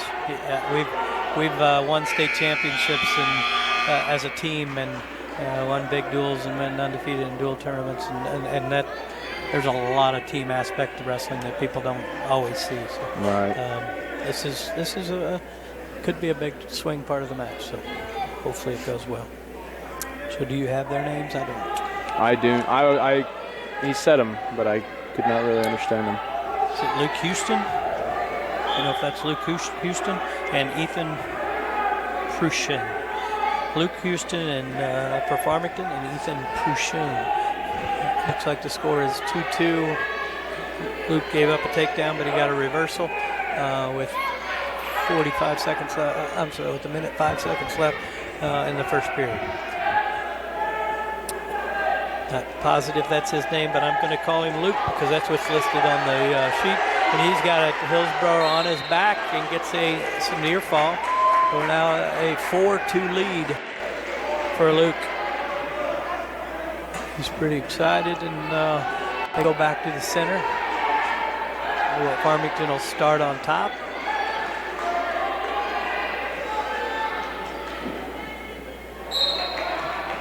Luke does a good job. He sucks him back and almost gets near fall, but Hillsboro turns to his stomach and gets off his back. Luke's doing a good job of controlling hips. He's trying to control a far wrist to look for a turn. Hillsboro has sat out a couple times too far, and now he looks like Luke's got a cradle locked up. He does. If he can get the pressure back and bring it to him, he needs to bring it to him. He needs to get his hip to the other side so he can push that back into him. He's close. Well, he loses it. He's doing a good job on top, though. He's keeping Hillsboro broken down. And now he's running into it. Looks like he's going to get a turn. He does. A short time. There's only 6 seconds left, but he's going to get 3 near fall. Nope, he looks like 2. He came back out of the 45-degree criteria before the 5 count, so he only gets 2, but he's got a 6-2 lead going into the second period. So he's going to pick top. Coach Krause gives him instructions, tells him to pick top. So far he's dominated on top so he can get the fall. Right away he breaks him down. He's back up.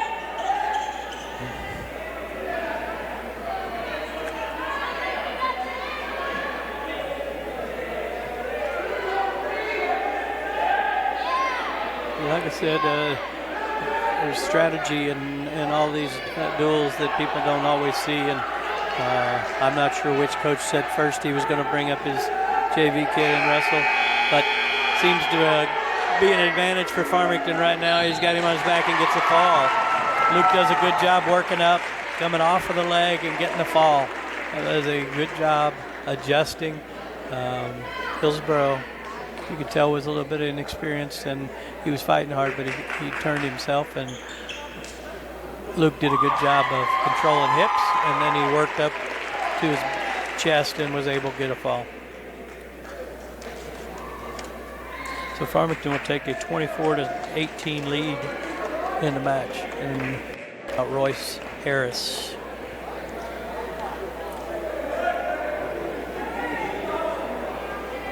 Royce is he had a good match against Washington. He did what he's going to be able to do well, and that's those double legs. If he'll use his athletic ability like he did in that first match, he's going to be hard to defend. Just not get too complicated. He just needs to continue to be simple and blow through those shots. He's going to make it hard on opponents if he does that. A lot of power. Yes, he. Unbelievable explosiveness and speed, and he just, Hillsboro kid takes a shot, trying to I think keep him from taking a shot, and then Royce runs behind and gets 2.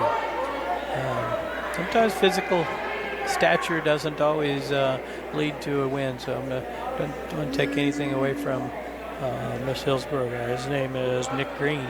But right now Royce looks like he's in control. He's staying on top, keeping pressure. I said earlier, though, I do like Royce to go back to his feet, but we'll see what he does here. Looking like he wants to work for a fall.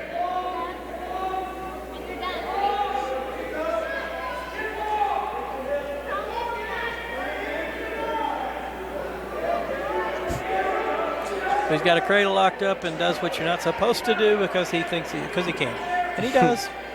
He rolled underneath the suicide cradle, but he had it locked pretty tight. So he did a good job making it happen. He rolled underneath, but he got the fall. So Farmington will now take a 30-18 lead. Next up is going to be Cale Kraus. Cale's wrestling, not sure if this is John Bennett. That's who's listed at 182. Cale, we forfeited last match. They forfeited to Cale. Or they did. Yeah. To Cale. I watched these guys wrestle earlier. The Hillsboro kid was winning. I'm sorry, the Washington kid was winning, and this Hillsboro kid came back and pinned Washington, and the Washington kid got hurt. So Cale gets in on a double, finishes for a takedown. Back, and he cuts him, and they're back on their feet. Cale's just heavy on the head, chasing. He hits that pass by and gets the takedown. He probably hung a little bit too quick there. He's got to keep pressure. And they're back on their feet for a 4-2 match.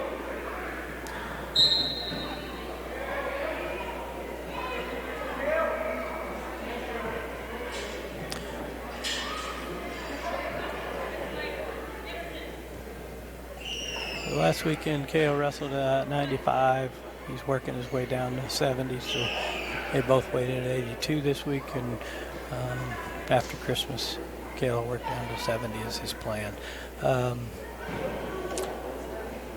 Right now, he'd create an angle. John hits his knees, and Cale hits a head and arm off his knees. Gets the takedown. Hasn't got near fall yet. It's a little high. He's going to get re-rolled, and he does.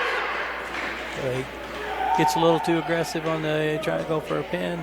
He gets re-rolled, so the score is now 6-4. Got to keep your lat long and keep your hips away from his chest when you have somebody hitting the head and arm. And if you don't, you get re-rolled like that. But right now, he's trying to fight the hand and get his head up and be able to get an escape here. He's high. You just keep hand control, take it over the head.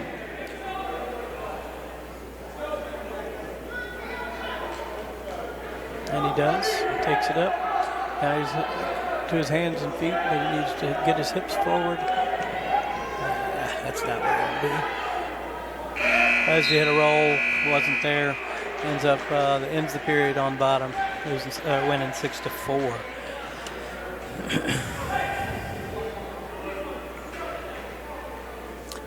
Cale chooses down in the second period. Score 6-4.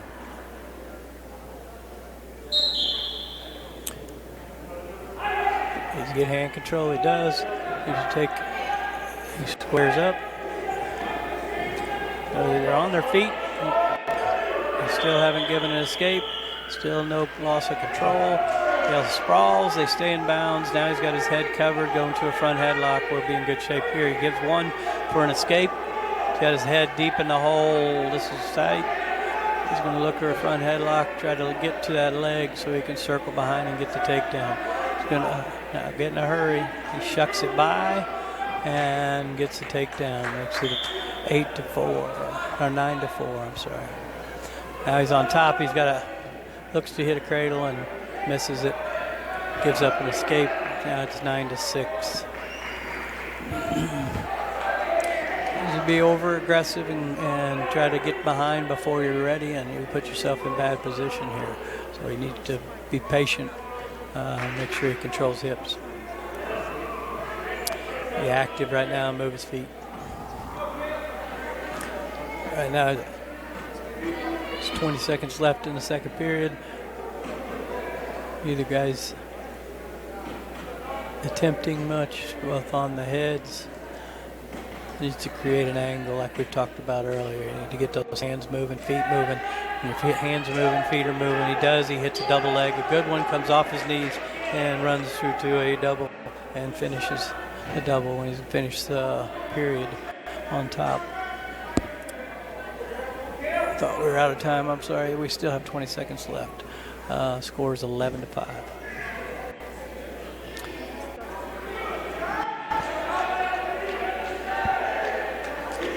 Get his hips back, he's too high.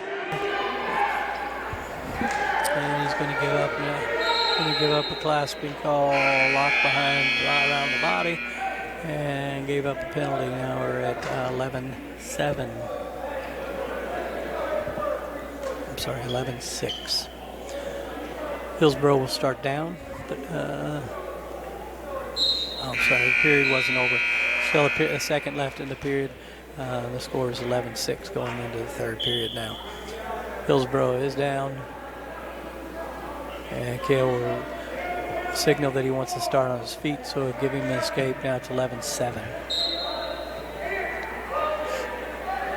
Third period, he needs to turn it on, go back to what he just did with that double leg or an underhook to a high C, and he doesn't. He throws it by and takes him straight to his back. So he underhooks him straight to his back. He's getting near fall now. Scores 13-7. He gets the fall. That was a good job extending it over his head. He didn't try to go back through him. And the reason he was able to do that is because he didn't go straight to him. He was able to extend it past his head where he's got no posts. Gotcha. A couple times it looked like he was trying to force things, put himself in a couple bad positions where it didn't look good, but came out of it and finished strong, got the fall. And we got Jutter and Zach McNeese. Zach, I think these two wrestled at in the semis or in the last round at Neosho before the finals, and Judd beat him in a close match. So hopefully Judd can do the same or more. Judd controlled most of the match. The score was close, but he controlled the whole match.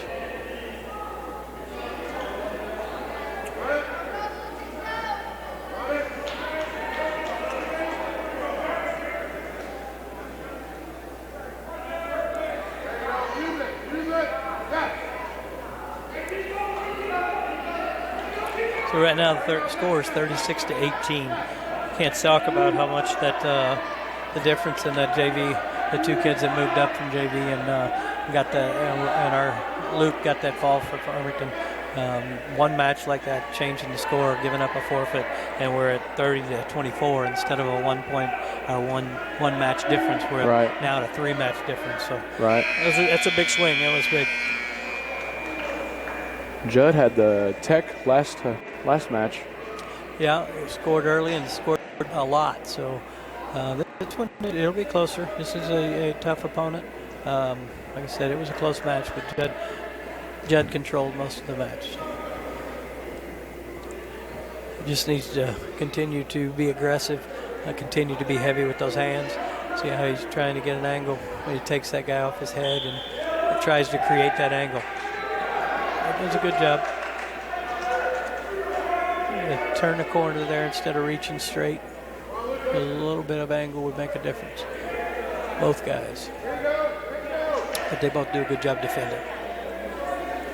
There you go. He's getting motion going, trying to make the guy react. And you want to make the guy, if you make him react, hopefully he takes himself out of position.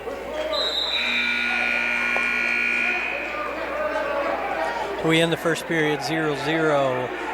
Hillsboro has their choice. He's going to choose down to start the second period.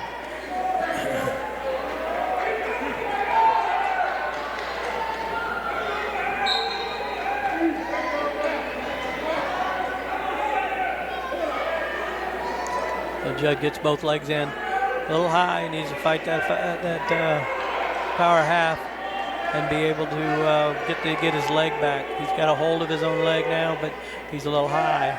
He needs to get that leg back so he can get control. Right now he's squared up, got his head down. He's back in better position, but he's going to have to keep him extended and try to get circled back behind. And he's going to give up his escape. Hillsboro is winning 1-0. So 1:25 left in the second period. It's 1-0 Hillsboro.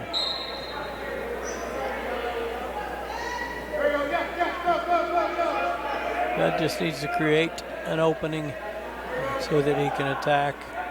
He does a pretty good job of staying after people. If you watch most of Judd's matches, his opponent's going backwards. He takes a shot, but it's straight on, and Judd's able to stop it easily and turn him, shoot him out of bounds. Go back to the center. Judd fakes a shot and trying to create a situation where the guy moves his feet the wrong way and Judd can attack. There he hits a nice slide by, and he just wasn't able to follow up with anything. He's not pressing forward, but he does there, and Judd gets a double underhook and body locks him to his back. Hillsboro scrambles to his stomach, but he gets the takedown on the edge of the mat, so he's up 2. It's a big takedown for Judd. That was off of his opponent's attack, and he was able to body lock and get him out of position. That's a good job mat return there. Don't score on those, but that takes a little out of your guy. And the guy stands up and you're able to put him back on the mat forcefully. Mm-hmm. You don't get any points for that because you're already in control, but it's deflating to fight that hard, get to your feet, and then somebody puts you back down. Right. So it means a lot in matches. Judd's doing a good job now. He got both legs in, and actually he's only got one, but he's got his hips back this time and got his opponent flattened out. Last time he got a little high, and that's why he ended up giving up the escape. We're going to the third period, Judd with the lead 2-1, but he also has his choice, which is good, so he'll choose us down. And here, as long as he doesn't get turned, he gets to his feet, it's going to be a 3-1 lead. Judd does a pretty good job on bottom most of the time.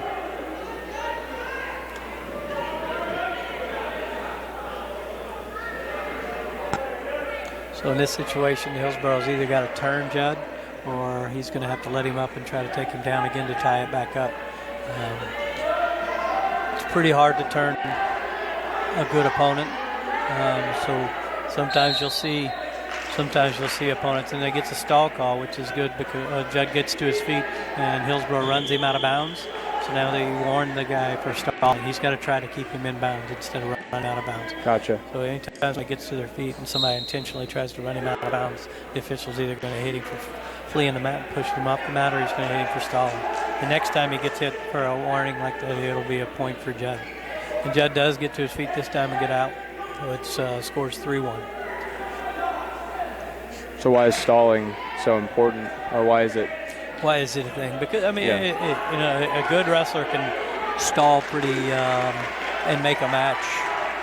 Avoid wrestling. Yeah. You're trying to create action all the time. There, Gotcha. Judd gets another takedown. Hillsboro takes a bad shot trying to make something happen, and Judd runs behind and gets a takedown. Now they're back on their feet. Judd cuts him loose, and it scores 5-2. Stalling can change a match completely. If you got two good guys wrestling, and one of them's avoiding action, and the other guy has to extend to try, especially when you get a lead. You see people try to start stalling. And Hillsboro really hits a good shot on Judd that time, but he steps out of bounds, and there will be no score. They're back to their feet. 42 seconds left. The score's 5-2. So you get in a match and you're winning a match, and you shut down and you stall and avoid action. Every time something gets close, you can get out of bounds, or you just Gotcha. So it's changed the match. Wrestling is supposed to be action. It's supposed to try to be. Both guys are supposed to be trying to score the whole time.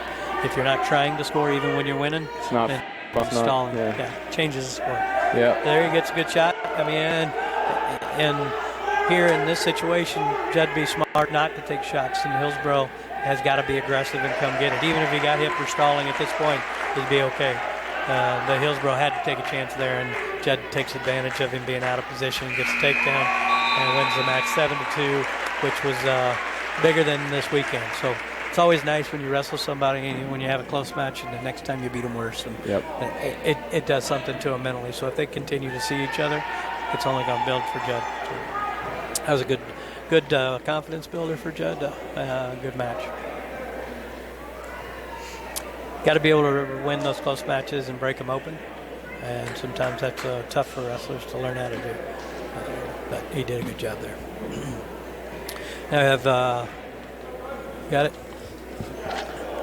Peyton Simile, and what it looks like. This must be Zach McNeese. I think they bumped John Bennett. I think that was John Bennett that, and we've been calling him Zach, but I think they bumped Bennett Gotcha. and McNeese up. So this should be McNeese, I think.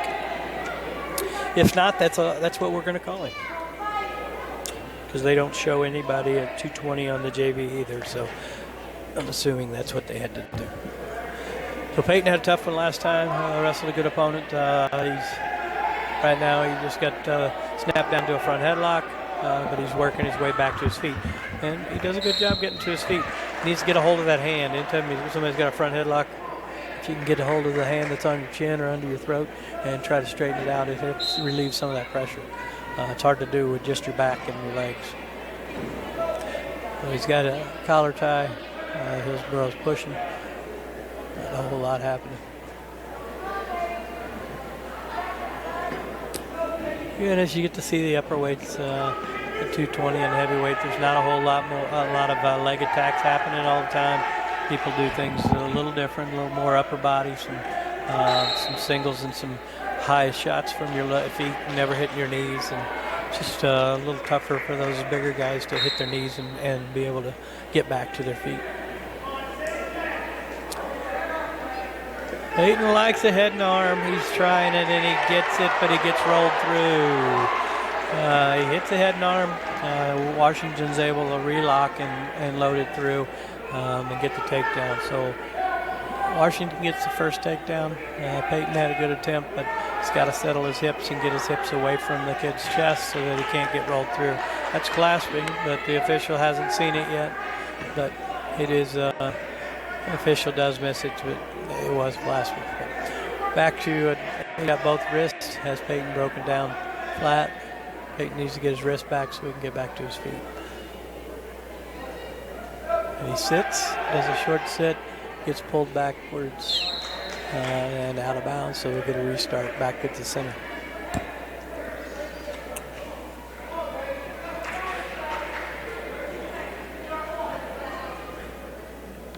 No, Peyton just a sophomore, been wrestling since junior high. He does a pretty good job. It's tough to step in the varsity lineup as a freshman or sophomore in these upper weights and compete. I thought he did a decent job last weekend, and hopefully he'll continue to work hard and improve. He gets a clasping call this time, which is good. Hopefully he can get an escape. He got 5 seconds left in the first period, and he's down 2-1. Gets a clasping call, which is a penalty against Washington, so it gives him a point. If he can get out here and tie it up, would be big here at the end of the period.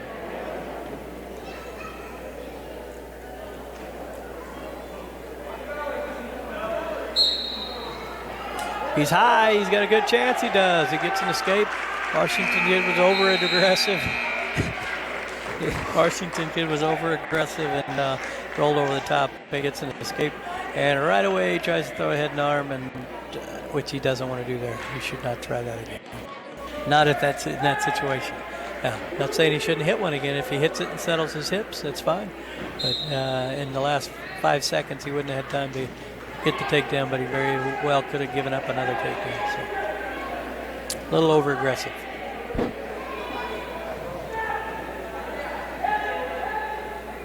I like watching these younger matches. Simley's a sophomore, and we've got a few sophomores on the team. Yeah, and most of these guys, it's not they don't start wrestling in high school. Most of them start younger, so they have some wrestling experience, hopefully, which pays off. Sometimes kids learn bad things when they're young, and you have to fix them, so that's not always a positive, but most of the time the experience of wrestling when they're young pays off when they get to high school. So you always encourage kids to try to compete and start working at it at a young level, because you see some of the kids that are the highest level and compete really well through high school have wrestled for a while they were young. There he gets in on a double underhook and trips Peyton to his back and gets the fall. Let him in too deep, and he's going to try to throw a head and arm, but that's probably what was in his head, because he likes head and arms. So we're at 39-24 at this point. 39 Farmington, 24 for Hillsboro. With 3 matches left, Clayton Barber's up next. He will wrestle Jordan Jarvis of Hillsboro. Clayton did some good things in his first match. Ended up giving up a fall, but more. No, I'm sorry, he didn't give up a fall. He gave up a takedown in overtime, didn't he? Gave up a takedown in overtime. I'm sorry. Probably on a shot he wished he had back. So hopefully he'll be patient here, stay in good position, and take advantage of Jordan's out of position, or getting him out of position is what he's looking for.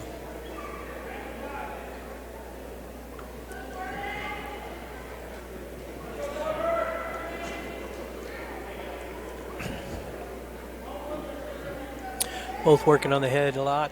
Jordan's been heavy on the head. He's pretty tall, so he's a little taller than Clayton. He's working hard to stuff Clayton's head and get it under his chest. Now he's jacking up a double underhook, and Clayton's sagging back. Doing a good job of staying out of it. Don't want to let him in a double underhook. He's too tall. Again, he's back in trying a double underhook.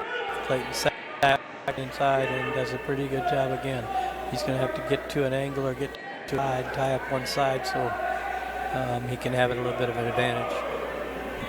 With Jordan being a little taller, that straight on double underhook is not probably going to be Clayton's advantage.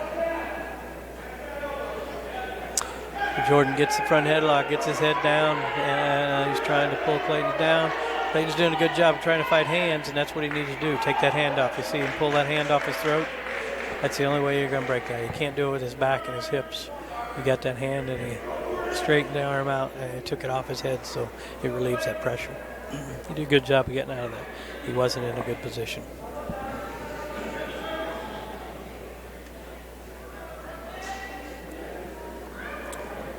A lot of hand fighting, a lot of heavy hands. Short time, not much time in the period. The end of the first period at 0-0. And Hillsboro will have their choice again. Seems like all the close matches, Hillsboro's had their choice, which is every other match. So that's what you want to look for in matches, and when you're coaching and you're telling your captains which way you want to choose. You want to find the matches that you know are going to be close, and those are the ones you want your choice in. So they must have won the toss and got to pick those matches this time. Coach would have found those.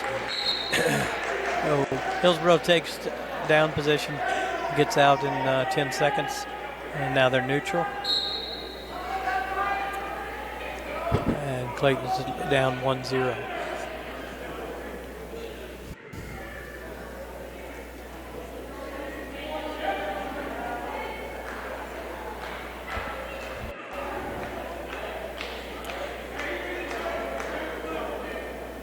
Both guys are collar tying and pulling on the head and pulling on the head. Like to see Clayton work to a 2-on-1 or an underhook and try to get an angle. The collar tie is fine to try to move the head, but just staying on it, there's not a whole lot of offense you're going to get out of it unless you can bring the head down and get it low enough where you can get it under your chest and try to score.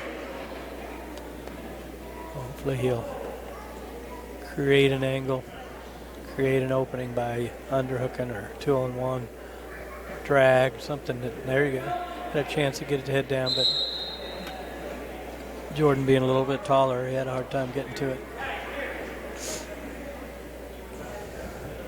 Referee thinks they're getting a little bit too rough, so he blows the whistle and tells them both to watch their hands, because they're throwing hands and maybe a little bit not unsportsmanlike, a little unnecessary roughness.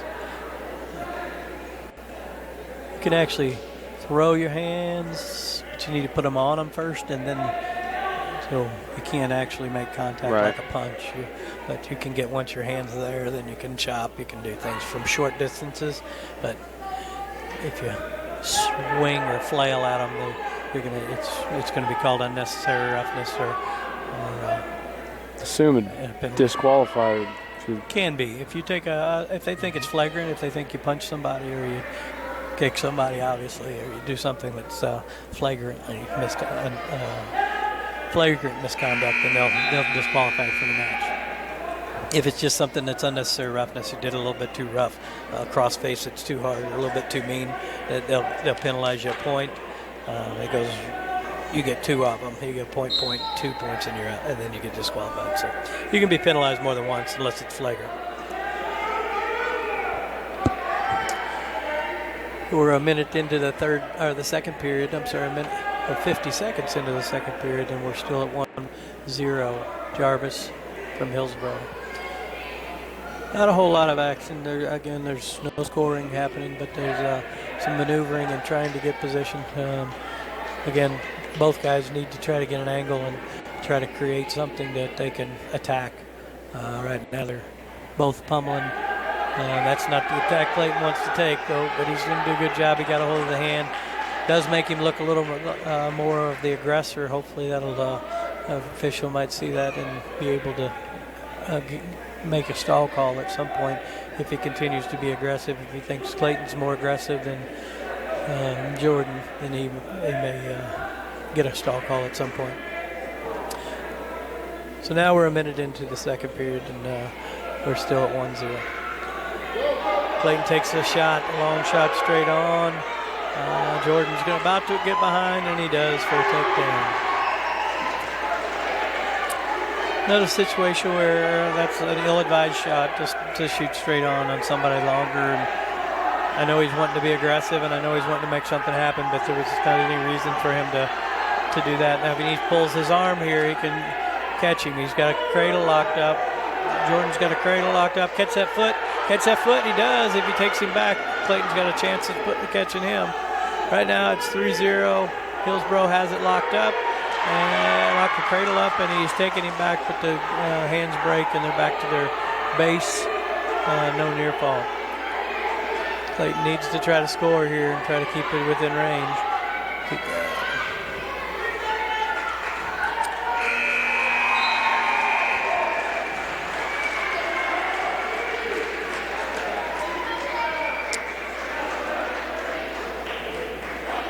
So that's why I was off a period. That was the third period, and Clayton loses 3-0.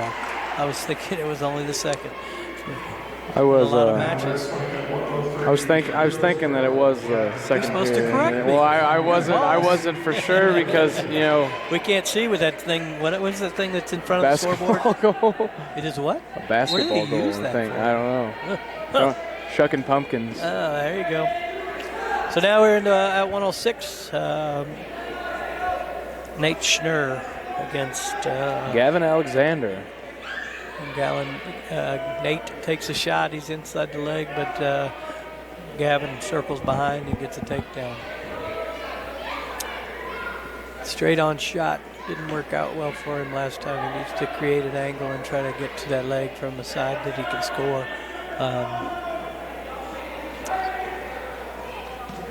Gavin almost turned him for a count, but he didn't get a count. So back to her stomach, and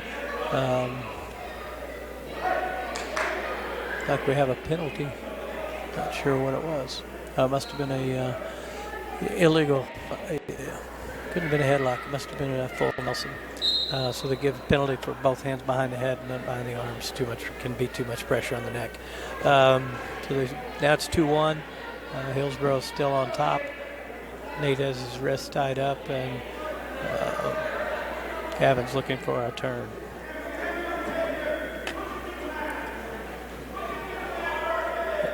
Bottom.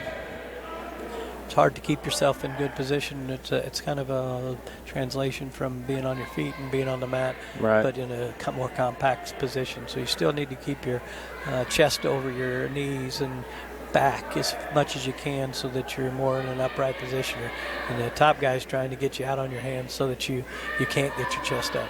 So the whole concept just translates from the mat to your feet. You're trying to stay in good position down there too, from your feet to the mat. So in order for him to get to his feet, he's got to get his knees under his chest and get his chest up. Like I said, the top guy's trying to do the opposite. He's trying to extend him, make him long, make him where he has no power, and get him flat on his stomach. So right now, Gavin's doing a better job than Nate is on trying to make that happen.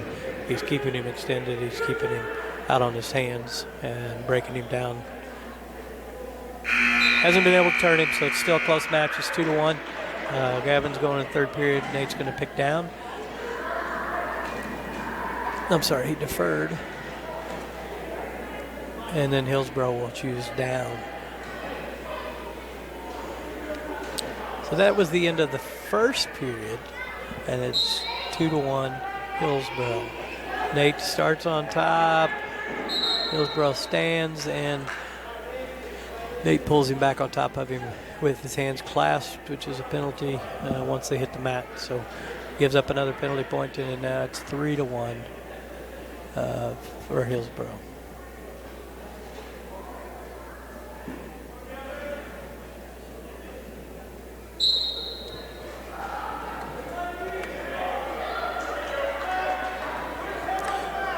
So we give up a reversal. And so Hillsboro's back on top. He has a bar, an arm barred. He's trying to run it. He's doing a decent job of building his hips and fighting that. He needs to get his hand away from his body. He does. He gets the bar, breaks the bar, and gets his hand back. But he's right back in on that. Got a barred again and got a wrist this time to make it tough on him to stop. He gets that far arm, that far wrist. It takes away his ability to stop the turn as easily.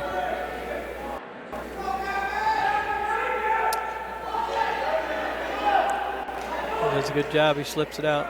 He's got some noodly arms. His arms are.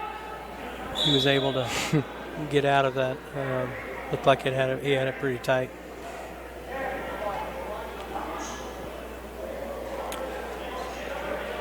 If the official calls potentially dangerous because it was working against the joint, there's no penalty for that. If the official thinks that it's working against the joint and the guy does it intentionally, he can call it illegal. But if he's just trying to score, something moves in a bad angle that they think that somebody could get hurt, then they'll just stop it and not penalize. Gotcha.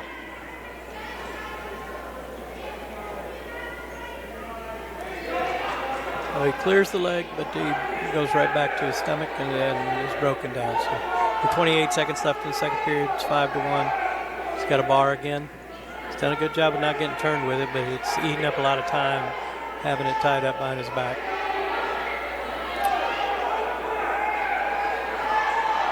Now he's giving up a near fall. He's got 10 seconds left. He's to fight hard to stay off his back and not give up the pin, but he does. With 5 seconds left, Hillsboro gets the fall. Brings it back to 39-30. Farmington over Hillsboro at this point. With one match left, the duel is out of reach. Farmington has won the duel, but obviously they don't finish on a strong note. Hopefully Dayton can turn this around and finish with a win here for Farmington. Dayton's another sophomore that wrestled all last year. He was a qualifier, was in the varsity lineup all last year is what I meant to say, and did a pretty good job. Does a pretty good job. Sometimes he like to see him get his hands on somebody more often. He likes to shoot from the outside. I think they've worked on that a lot and tried to get him to start doing it. He tries to throw it by, but his head's caught. He slips it, and he's got a takedown. He's pretty good on top. He likes to leg, and he's pretty good at turning, so hopefully we can get a turn and a pin here.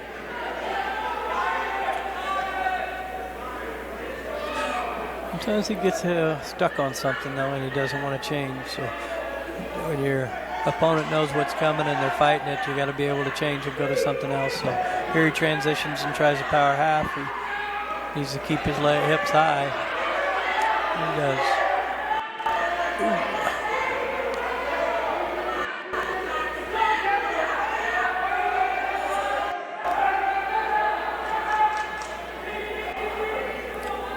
Not a lot happening here. Got leg in. He's controlling it, but he's not gotten close to a turn yet. We got 15 seconds left in the first period.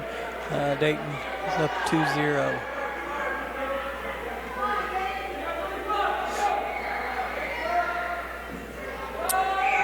He Staying with the banana splits, trying to split the legs and force the guy to his back. Hasn't worked yet. He's at 24 seconds left and still riding at his hips high and doing a good job staying in the top position, but hasn't got close to turning him yet. Yep.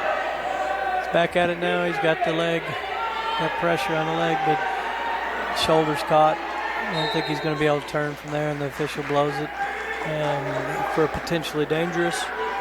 So we're still at 2-0. 7 seconds left in the first period.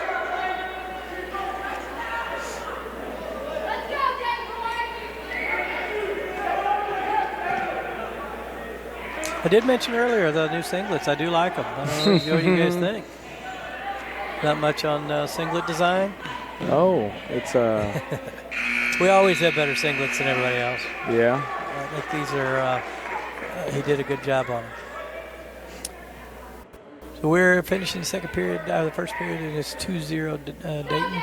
Dayton's Hillsboro defers, which gives Dayton his choice, and Dayton chooses down.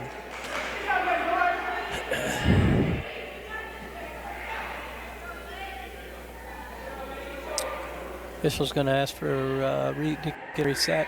He cautions the top guy because his position was incorrect. If he's trying to get an advantage or he doesn't line up correctly, then the official will stop it, give him a caution. You get 2 cautions before you're penalized, and the third caution, then you get the person will get a point.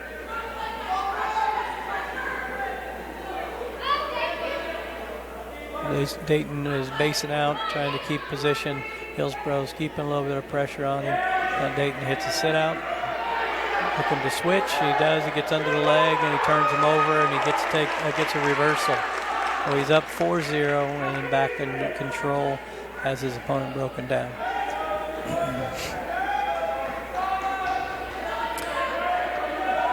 This is where sometimes somebody gets pretty good on top, stays there, and you keep a match 4-0 and you don't get a turn, but it's close in the third period and it just stays too close. So sometimes you like to see them, maybe let them go to their feet and give them an escape and get another down, especially if you had an easy time taking him down. It looks like he may get a turn here. He's got the, he had his leg split, but kid's doing a pretty good job of not turning the shoulders. We'll see what they have him do here. They get a restart. Nothing really happening, so the official blows the whistle and lets the Hillsboro wrestler. Is there a certain time with that little when they're not doing anything, stalemate? Yeah. It depends on the situation. A lot of times it can be real quick. If it's 10 seconds and there's no movement at all, and the officials are pretty experienced and they can look at a situation. There's no way either guy's going to improve. They'll blow it quick. Right. Sometimes they'll blow it quick at the end of a match because a kid, whoever's losing is trying to score, and they're breaking it so that guy has another chance to an opportunity to score. So it shouldn't change, but with the situation, but it does.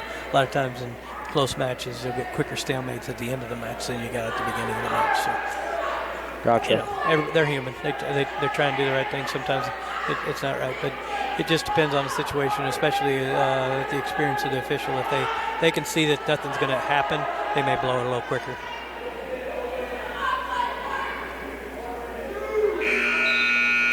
We're going third period. It's 4-0. Hillsboro has a choice, and they're going to go neutral. Their coaches signal to their wrestler to go neutral, so they do.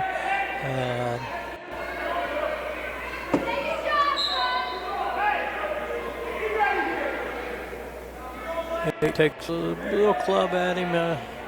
Might need to be careful there. Hillsboro takes a shot. Pretty well straight on, but gets to a single leg. He's got a lock high on the thigh. Dayton's in pretty good position. He needs to turn his left hip down and square a little more. He's not really in any danger of being scored on, but if he wants to stop the shot and score off him, he's going to have to turn his left hip down and try to pop those hands. Hillsboro's going to come at him. Minute 33 left. He's going to need to score multiple times to be able to win the match, so he's going to have to come at him. Hopefully Dayton keeps his hands in front of him, defends. He does. He gets the front headlock. Hillsboro attempts the shot. Wasn't a very good one. Dayton stops the shot with the front headlock and scores. So the score is 6-0. So 6-0 is a regular decision. I'd like to see him try to work here and try to get to a couple more points, make it an 8-0 lead or 9-1 if he takes him down a couple times, but he's going to have to open it up here. He just got a penalty for pushing the guy's head down. A little bit warned the Hillsboro kid from falling, and as did it frustrated Dayton. Or Dayton was frustrated and pushed down on the kid's head multiple times, which was a little more than he needed to do.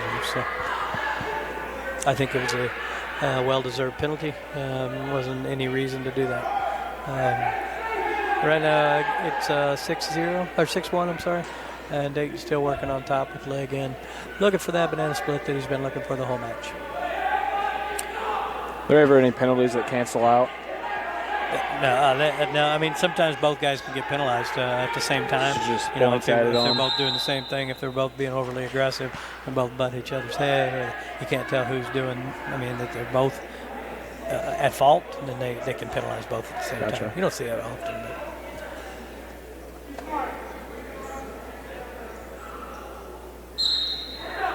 Oh.